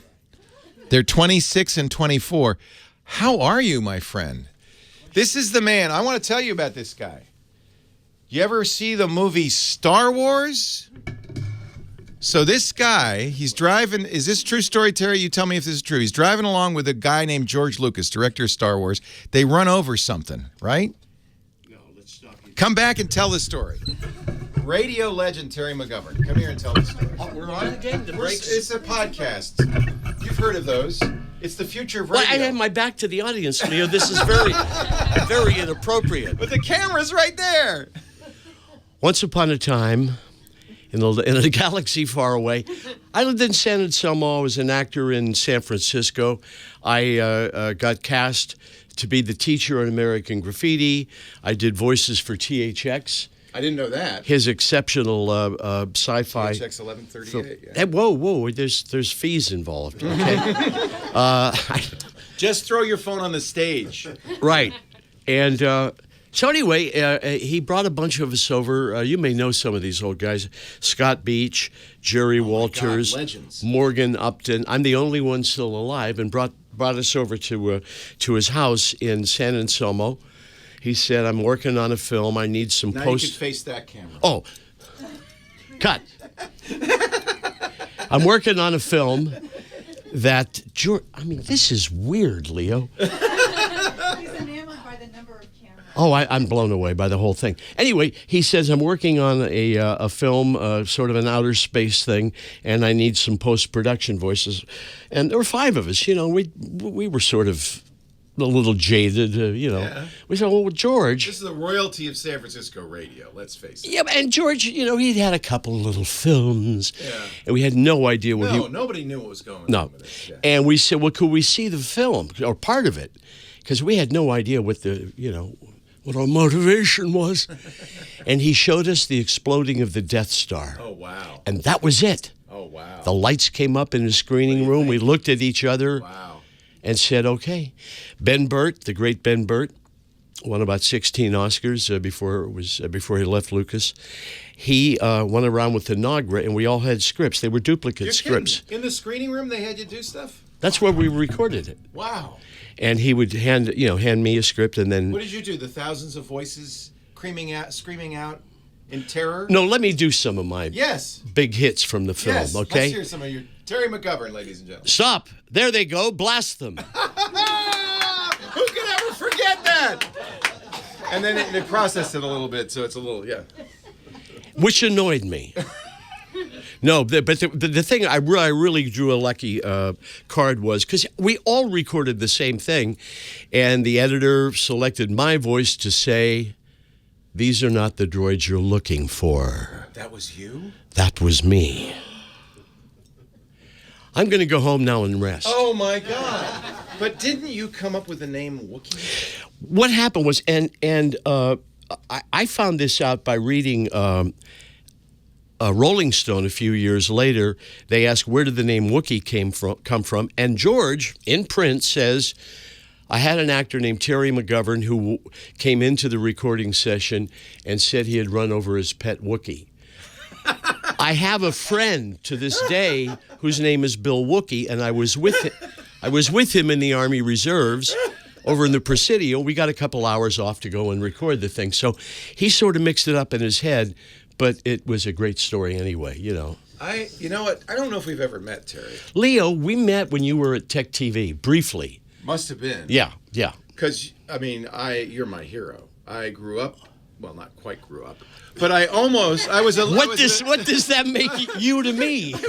I was a young man, aspiring radio guy, starting in San Francisco, and, you know, you're the legend. You're the legend. I am, in my own mind, you at live least. in Petaluma now? I live in Petaluma. I'm in Laporteville. Would you come and do a show with us at some point? Are you kidding I'd love me? to interview you. Oh, my God. Can I have a studio of my own? You can have a studio of your own. You don't do radio anymore. No, I don't. No, that's a great loss. Oh. But you were at K101 at the end, or where was the last? KYA. KYA, that's right. Yeah. Actually, I ended up doing police calls in Sheboygan.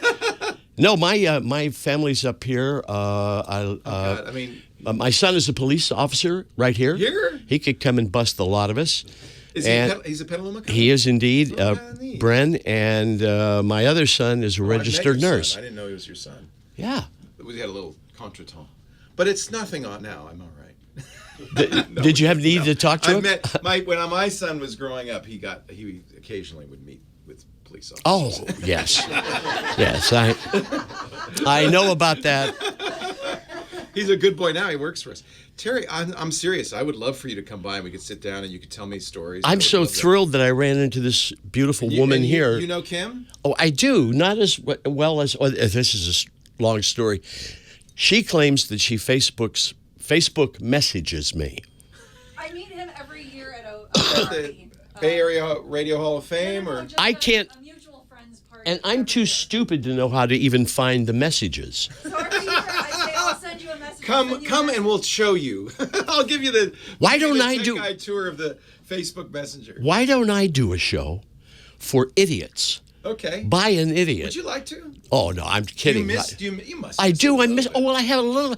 This is so embarrassing. I have a shed about this wide in front of my house in Petaluma, and that's where my studio is. Are you a ham? No. But you do well, VO? I mean, clearly I'm a ham, but. VO? No, I'm doing books on tape, commercials. Oh, nice. Video games. Fun. I do. That's my dream. I do video games. To kind of slow down and do stuff like that a little bit. That would be awesome. Don't, Leo, don't. How are you going to pay for this? This guy is, well, that's another matter. Yeah. Gee, I'm so proud of you, kid. No, really. Let you get back to work. I'm so honored. It's so nice to meet you. The feeling is entirely mutual. Thank you for coming. Let me take you out to lunch soon. Huh? Love to. No, on second thought, look at this. I'll take you out to lunch. I'll take you out to lunch. Seriously, I would. Do you have a card or anything? I can contact you. What's your? Don't say it out loud because there's people listening. That piece of paper has his phone number on it. All right, we'll call. I can get We'll be in touch. Again, thank you. I would love to do something with you. Oh, man, so would I, Leo. All right. You're fantastic. All right, thank you. How much did they cost? Well, I rent them by the hour. Uh-huh. So we got to send them back. So just say goodbye and we'll... I could have one in my shed. Did you want to take a picture? Would you mind taking it with me and Leo? Oh, that'd be awesome. And then we'll... throw your phone up on the stage. We could get a picture here. 1, 2, 3. I am so honored. I want to hear all the stories. That's You're what I easy. I am easy. They say that about me. Nice to see you. Thank you. T at TerryMcGovern.com. If Nice. you could send it there, T at TerryMcGovern.com. Thank you, Terry. And we recorded that. I hope you don't mind. And it'll be part of the podcast. If I get an email from a Leo Laporte listener, I will answer it. Okay. Okay. It's a deal. God bless you. Terry, did you ever sit on a ball when you were working in radio? Okay, we'll talk See ya. Thank you, Kim. Oh, my God. Oh, my God. That's like, he's one of my heroes. I'm not kidding.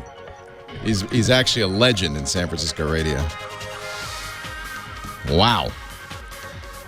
It's like the Tonight Show. You never know. Bob Hope's going to come in the door next. Thank you. Well, hey, how are you today? Leo Laporte here, the tech guy. Just had a visit from Dan Stevens of the NFL 2K game, better known as radio legend Terry McGovern stopped by the studio.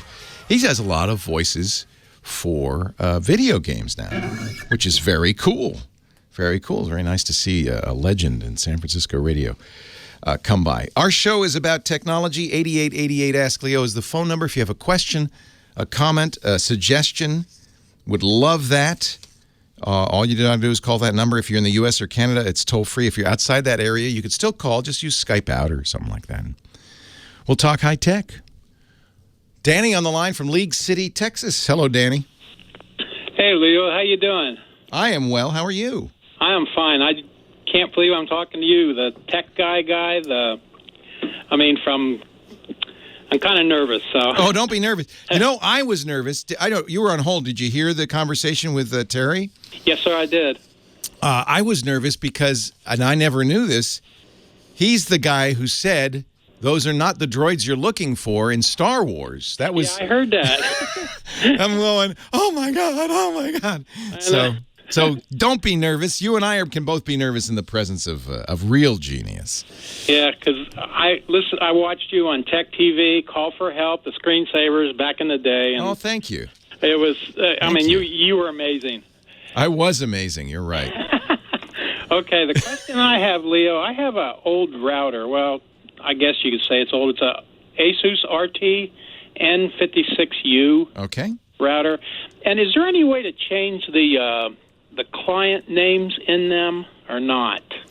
What do you mean client names? Okay, when I go to like Network Map, when I'm in the you change those names actually on the clients. Oh, okay. So I have to do it like on the computer. Yeah, and the computer will let you do that. Windows and Mac will let you, if you go into the network setup or the sharing setup, it'll let you name the computer. On the Mac, it's sharing. Which is a strange place to put it, but that's where Apple puts it. It's a little bit more logical in Windows. You can't rename some devices, though, like Amazon Echoes. They're going to be always some weird NT6432. And right, yeah. But you can rename computers. You can rename anything that has kind of a user interface. It's the IoT, the Internet of Things devices that you're stuck with. Okay, yeah, because it's showing 23 clients that I have. And I know. What is that? I don't know. What are all of those? I know there's 4 Amazon, so I guess they're my... Those are the Echoes, yeah. But, you can't, and unfortunately, I wish there were a way to say bedroom echo and so forth, but that does not show up in the network table. You can rename some things. You can rename. For instance, your phones you can rename, but you do it in the Bluetooth area on most phones. Oh, okay. That's why it's not obvious, but you're naming the phone, and that name, the Bluetooth name, also propagates to its network presence. You know, I'm looking at my my network at home, and you think you've got a lot, but I have more than 60 devices on my network at home, and that we all are kind of in this boat because of the proliferation of network-connected light bulbs, doorbells, cameras, echoes. Yeah. Even my toaster oven is on the internet. Oh, wow. So it kind of adds up after a while. Yeah. Right. Okay, well, I thought that might have been the case, but I wasn't sure, and I just wanted to ask the master. More modern routers, if you had an Eero, for instance, our sponsor Eero, or a Plume, I don't know about the Plume, but some of these devices will let you assign devices to a person. The reason the Eero does that is so that I can assign my 15-year-old's laptop, tablet, and phone to him, and then I can say to my Echo, pause Michael's Wi-Fi.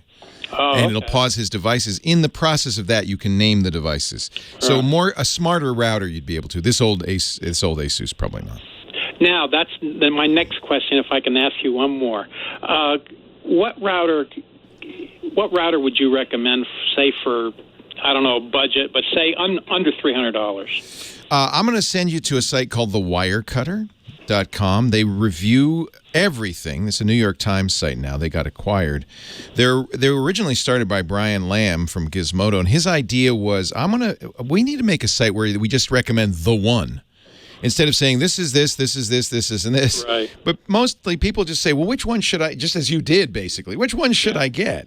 Yeah. So they do a good job of this. They are more and more saying, well, this is the one, but then if your budget, this is the one. But so it depends. And the reason is it's hard to say the one for your environment. For instance, you certainly, older router is a security hazard. Because lately bad guys have taken to hacking routers. Right. And older routers, as you probably noticed, don't get updated. You probably haven't had a firmware update on that Asus. No, I do it all the time, and it says it's up to date. Right. And I think I've had it about 3 years. You know why? Because they're done. Right. They're not going to do any more They're upgrades. Done. Yeah. And that's problematic because your router is now the front line on the internet. That's the first thing the internet sees. It's the only thing the internet sees unless your router has a flaw. And more routers seem to have flaws. Right. So that's another reason to get a router. And my recommendation, if you buy a router, is to buy one that has over-the-air automated updates. And so mostly the new routers do, but that's one thing to inquire about. The other thing is, are there some particular Wi-Fi problems you have? We've talked about these mesh routers, which are expensive. Your budget's actually fairly high. You could afford a mesh system, but it's no reason to get a mesh if you don't have, if you don't have a lot of square footage or Wi-Fi issues. Is your Wi-Fi working pretty well? Yeah, it seems to be working. I can get it out in the garage. I mean, my house is only 1,400 square feet, so. But sometimes it seems like it's not working right. But it's hit or miss sometimes. So that means that you don't need a mesh, which is multiple units. You need a single unit. That's all you have right now. I agree with the Wirecutter on the recommendation for that. They used to recommend a very inexpensive router from TP-Link. They still like it, the Archer. That's under $100, but right now they're recommending a $160 router from Netgear called the Nighthawk. R7000P. That's a very nice router. 7000P. Yeah. Okay. I was looking at the X6 and the X6S. Yeah, I mean, if you're really on a budget, you want to be under $100, the Archer A7 from TP-Link is very good.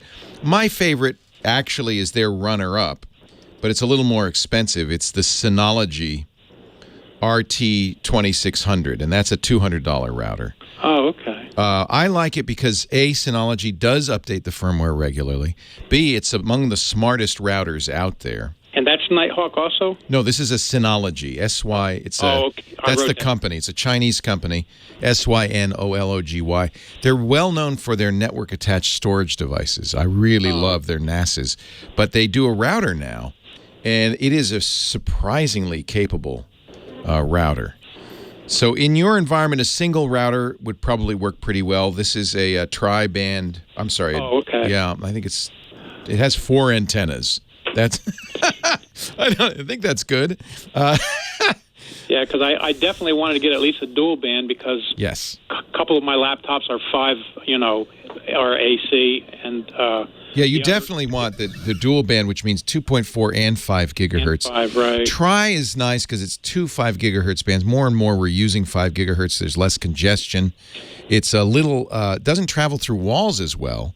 But that's why there's less congestion. It doesn't interfere with your neighbor's Wi-Fi. Doesn't interfere with it. Right. They have built-in things like VPN. It is a MIMO router. That's a good thing. It means multiple in, multiple out. I think this is a very sophisticated router that will be kept up to date. What model was that one? It's the Synology. It's their runner-up at the Wirecutter. It's the Synology RT2600.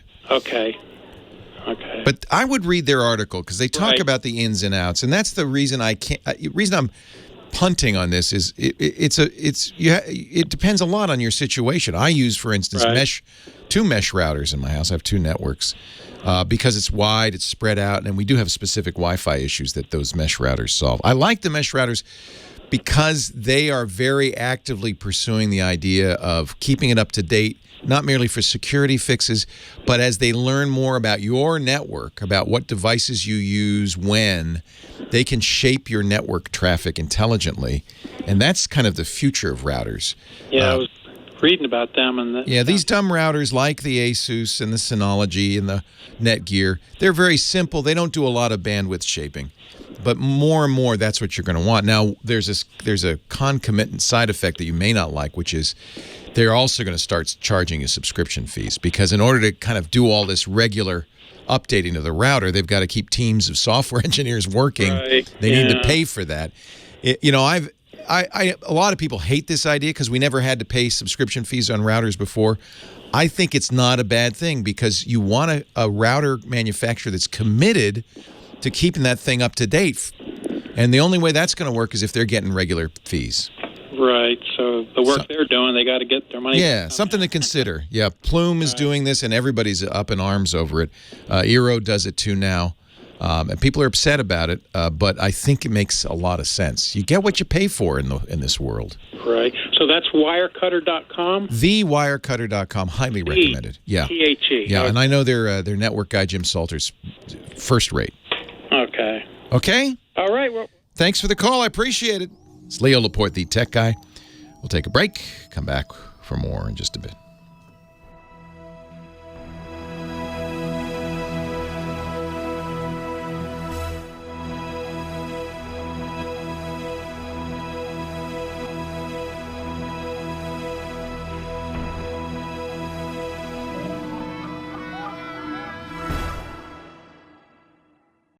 Ooh, baby. These are not the droids you're looking for, baby. 8888 Ask Leo, the phone number, 888-827-5536. We're talking high tech with Richard in West L.A. Hello, Richard. Hi, Leo. Good to talk. Nice to talk to you.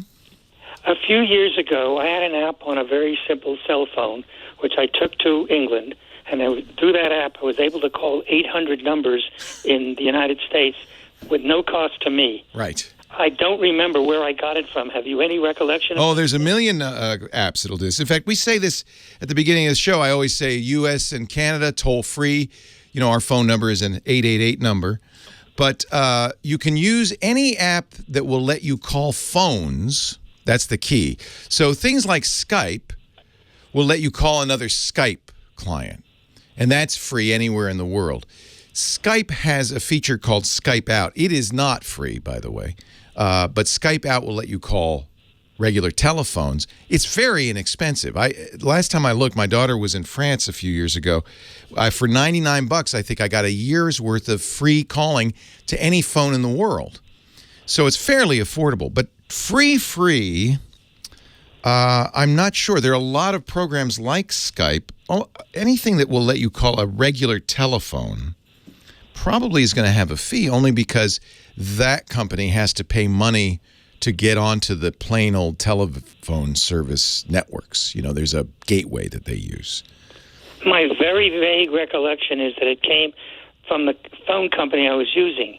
Yeah, it's what we call a... And it worked so well. It was because I had to call airlines for one reason or another, and I was on for a long time. Oh, you were calling toll-free. Toll-free will work with any of these. So, yeah, what you want is what's called a SIP or SIP client. SIP is the signaling protocol that allows you to make phone calls to a regular telephone network. So the first question is, where are you going to make these calls from? The U.S.? No, I'm talking about from overseas, from London. You want to be in London and make a call overseas? No, I want to be in London and make a call to a U.S. 800 number. Right. And Skype would do that for free if you had a Skype Out account, because it's an 800 number. So that's why people can still call us. There are a lot of these. So I'm not sure what you used. If you Google SIP clients, you'll see there are literally hundreds of these. I'm trying to think in the U.S. you could use Google Voice, but it doesn't work in London. That's the problem. So you want to call outbound. Viber would be one, I believe. VIBER. I don't know if that's what you were using. It's it's free and secure calls to anyone, anywhere. A lot of people love Viber. It's also a messaging platform. And when you're calling a toll-free number on any of these, it will cost you nothing. So I would probably take a look at Viber. That's been around for a long time. VIBER. That sounds familiar. That may be the one I had been using. It might be. It was very, very popular. Me a lot of money.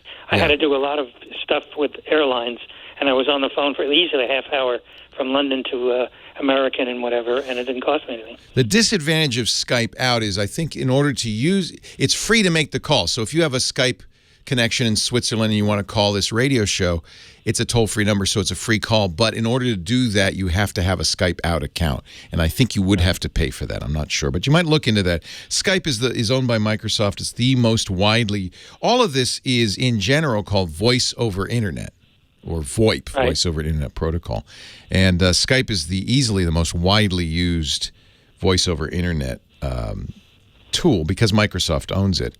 Let me just see what Skype out costs these days. Microsoft, who knows, maybe is giving it away at this point. Please, Microsoft, give it away.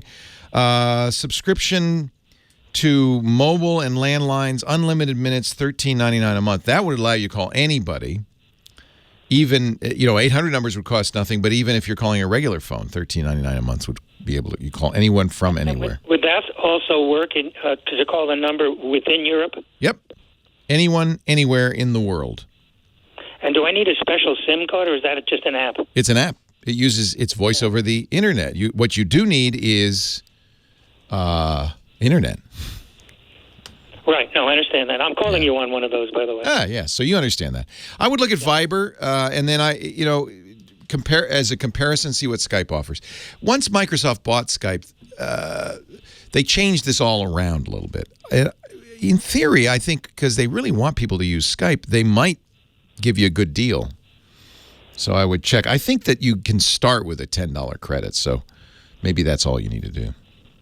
Okay. Thank you very much. My pleasure. Yeah, this is a rapidly changing landscape because there's still telephone networks that don't use the Internet, but more and more, if you call internationally from a landline phone, you're using Internet protocol calls once it gets out of the U.S. So this is a very changing. Remember, you'd make a long-distance call, you'd shout on the phone, "Make it quick, I'm calling long distance," because it was expensive. No, you don't remember that. I'm old, officially. 8888 Ask Leo, that's the phone number. We'll take more calls right after this. And by the way, we're going to keep taking calls after the end of the show. I'm recording ahead for vacation. So if you're on the line, hang on the line. We'll get to everybody and keep those phones ringing.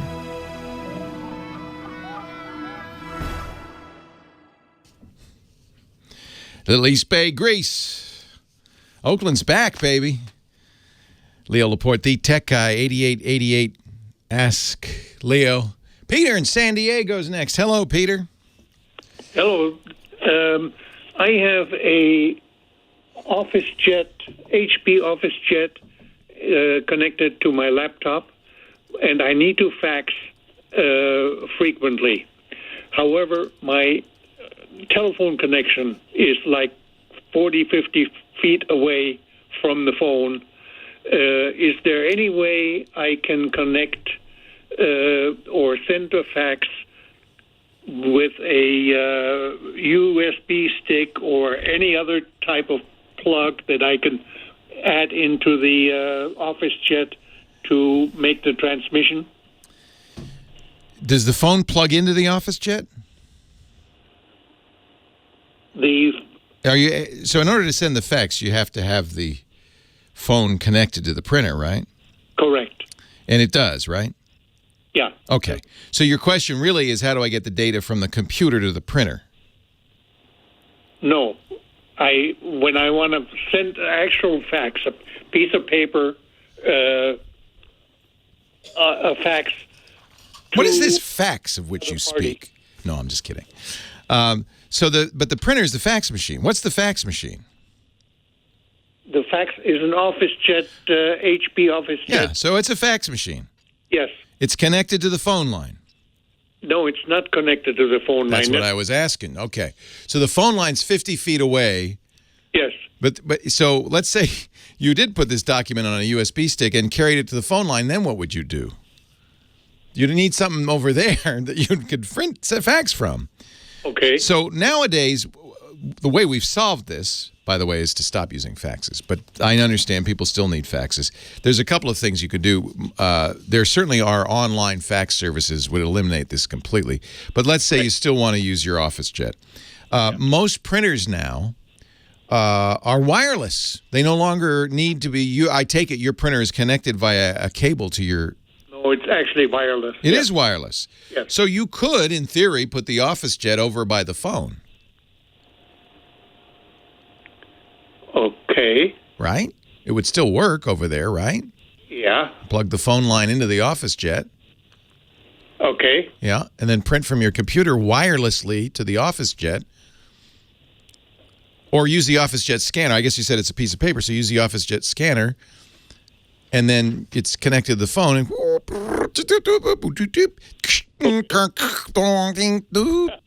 like that? Right. Right. So why don't you do that? Move the printer over by the phone.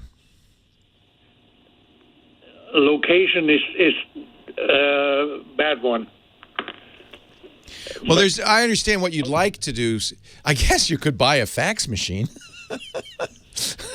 Put it by the phone line. I understand what you're saying is, well, I've got this fax. I now put it on a USB key. You carry it over to the phone, but what are you going to do with the USB? What are you going to plug that into? So you need a fax machine over there. All right. Or another printer. You need something that'll send a fax. You could get, I mean, this is honestly what I do. A really long phone line. How often are you sending faxes? Not that often anymore, right? Yeah. Just leave it by the phone. And I do this. When you want to send a fax, you take the really long phone cable, plug it into the back of the printer, send the fax, and then coil it up and put it back by the phone. I guess I'll do that. I think that's the only way to do it. I understand you. I get where you're coming from. There's got to be a digital way to do this. I don't think there is. And then, honestly, I don't send faxes anymore. Honestly, I use eFax. The only negative of these online fax companies is, for some reason, they're charging a ridiculous amount of money. And I guess it's because there are still people send many faxes a day.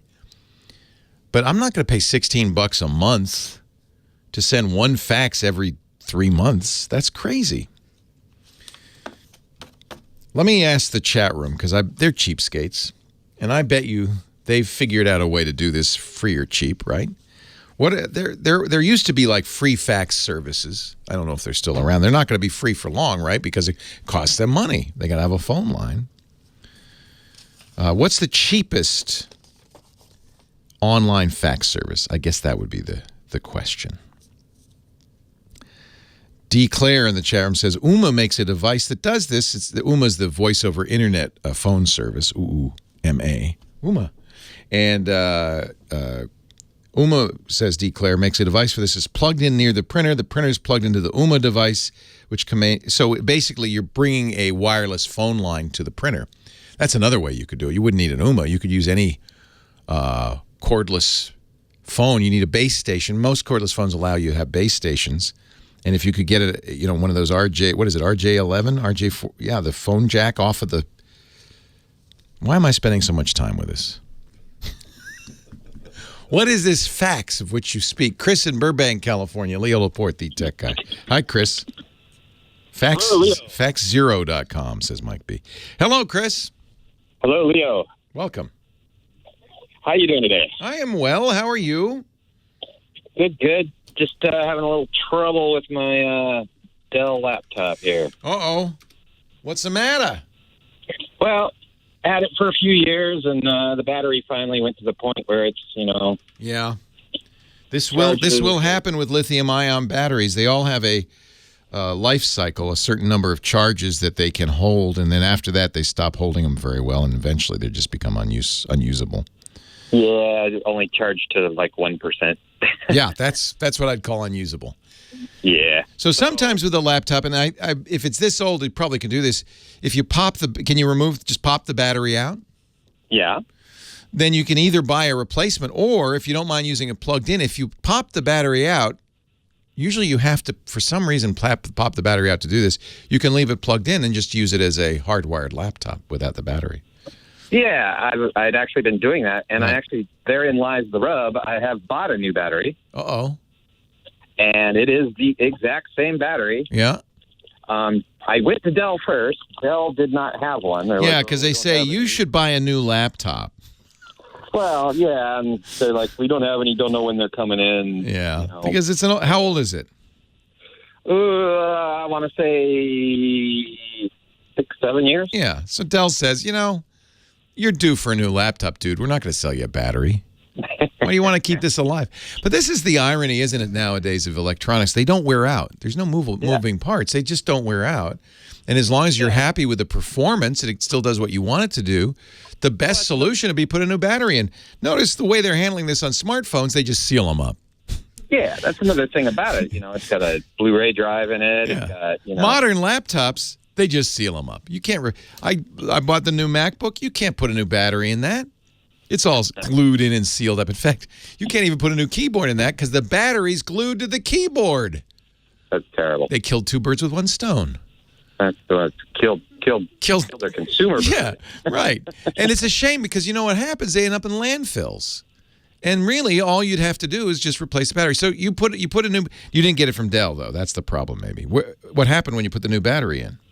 Well, so now it boots up and it gives me the BIOS screen that says does not recognize the battery.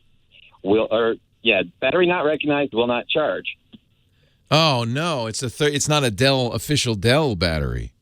But it is. It's the exact. I mean, where'd you get it? eBay? Nah, I got it at Amazon. Oh, well, probably that's like eBay because that's a third-party seller, I would guess. Yeah. So I mean, it is identical. Yeah. It's got the same. It's identical in every respect except the critical one that it doesn't work. Yeah. So I get a message. It's probably a knockoff. I hate to say it, but it's probably a knockoff. Wow. And, yeah, I know because I know you got ripped off. I don't know of any way to work around that. You're stuck with it. Leo Laporte, the tech guy. It's so the same company that makes this is often the case. The same company in China that makes the battery during the day. Yeah. Turns around at night and makes fake ones. For resale. Yep. Yeah. That's harsh. I've actually tried a couple of workarounds that I've seen, which is delete the battery out of your control panel, out of your devices. I don't know. I mean, it may be that Dell puts a chip in there that verifies it. I wouldn't be surprised because there is a risk if it's a counterfeit battery that the manufacturer didn't put the circuitry that keeps the battery from blowing up on it. Yeah. So Dell may, in order to protect you, literally to protect you, but secondarily to protect profits, sure, do something with that battery that says to the hardware, "Yeah, I'm legit." Something that the guy who turns around and makes the counterfeit can't simulate.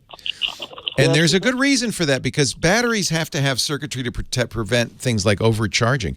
If you overcharge a lithium-ion battery, it'll swell up, explode, and spew toxic chemicals all over. Yeah. So, I mean, the crazy thing is, it's got the Dell embossed. I mean, it is exactly. It has all the wording, all the warnings. if you want to see the problem, Google Amazon and counterfeit. And there's really been a lot of pressure on Amazon to fix this because there's a lot of counterfeit goods sold on Amazon. Gotcha. And you were smart. You said, well, I'm not going to buy it on eBay because I could get ripped off. Gotcha. But Amazon doesn't, unfortunately, I think, there's an article from last April in The Atlantic. Amazon may have a counterfeit problem. The company is facing multiple lawsuits from brands who say it does not do enough to prevent fakes from being listed on its website. There's terrible. a very brisk market in China for making fakes. Yeah. And there's nobody really to stop them.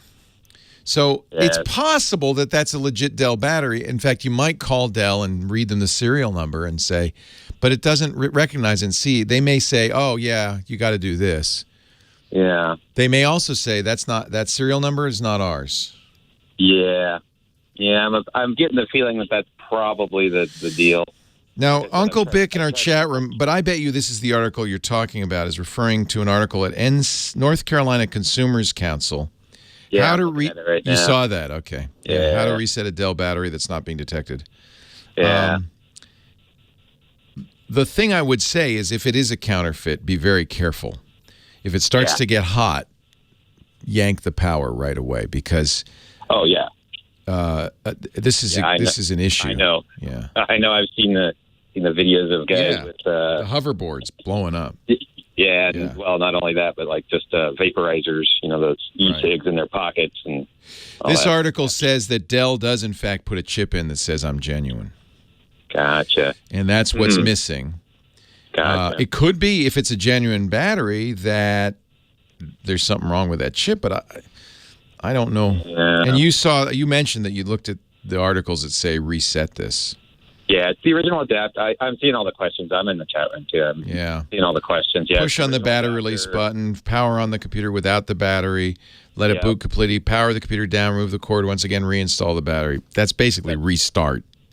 Yeah, I've done that, and I've also gone the additional step of going into the devices out of the control panel, deleting the old battery, and then going through all that, restarting it. So this article does mention that you can look at the Dell part number on the Dell website and actually see if this is legit. I bet you, or even a call to Dell saying, "Hey, look, I bought a replacement battery on Amazon."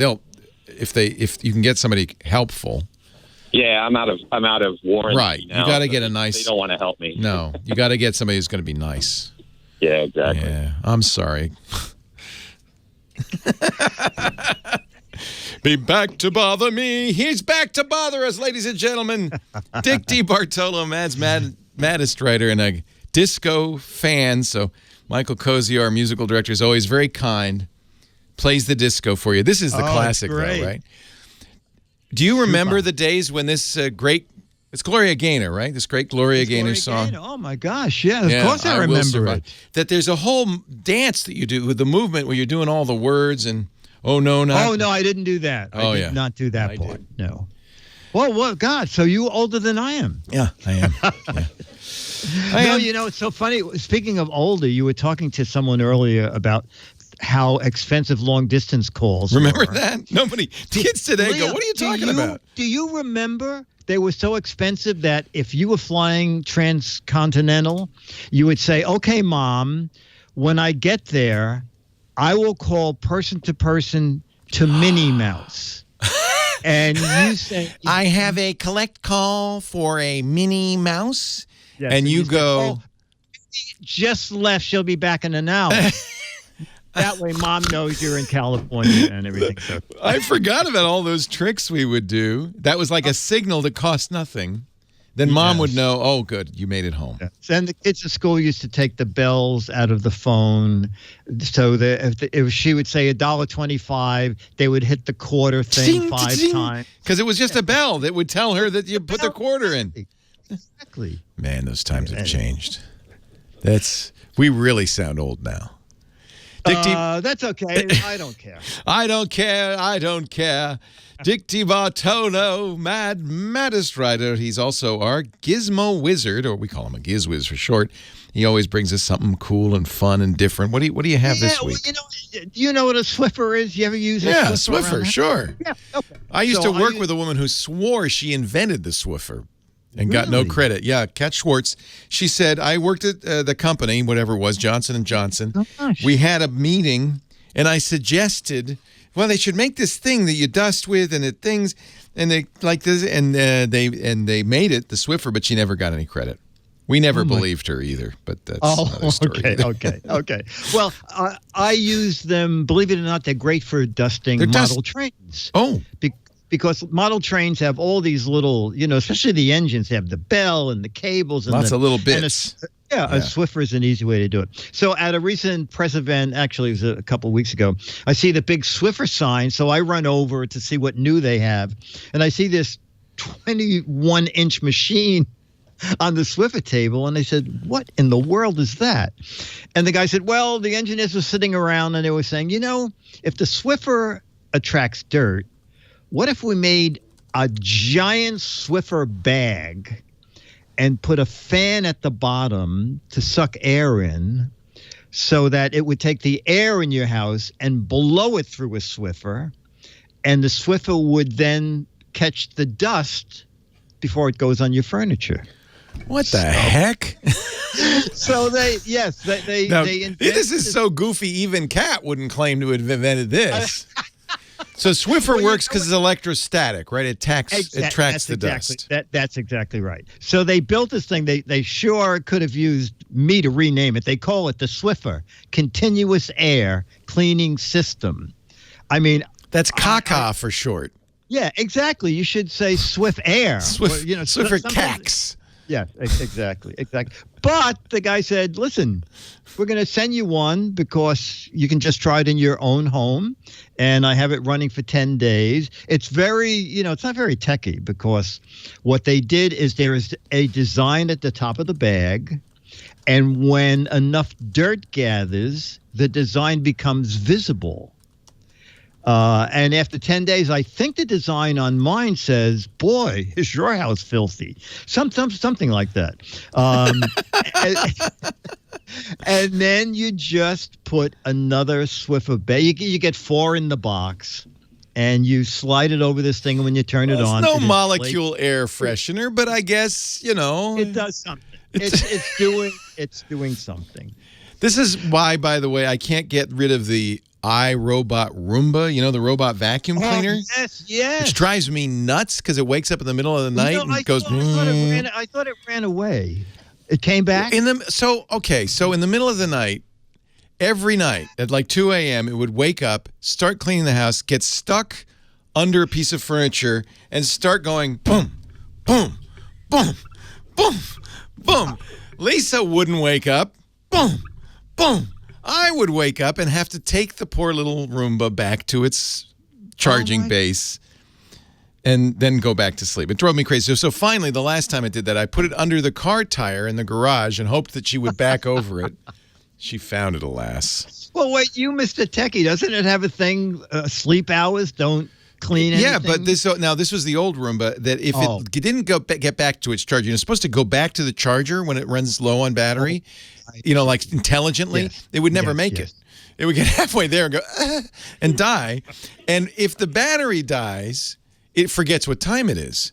So somebody would find it dead in the hallway, put it back on the charger, would charge back up, and then decide in 2 a.m. that it's cleaning time.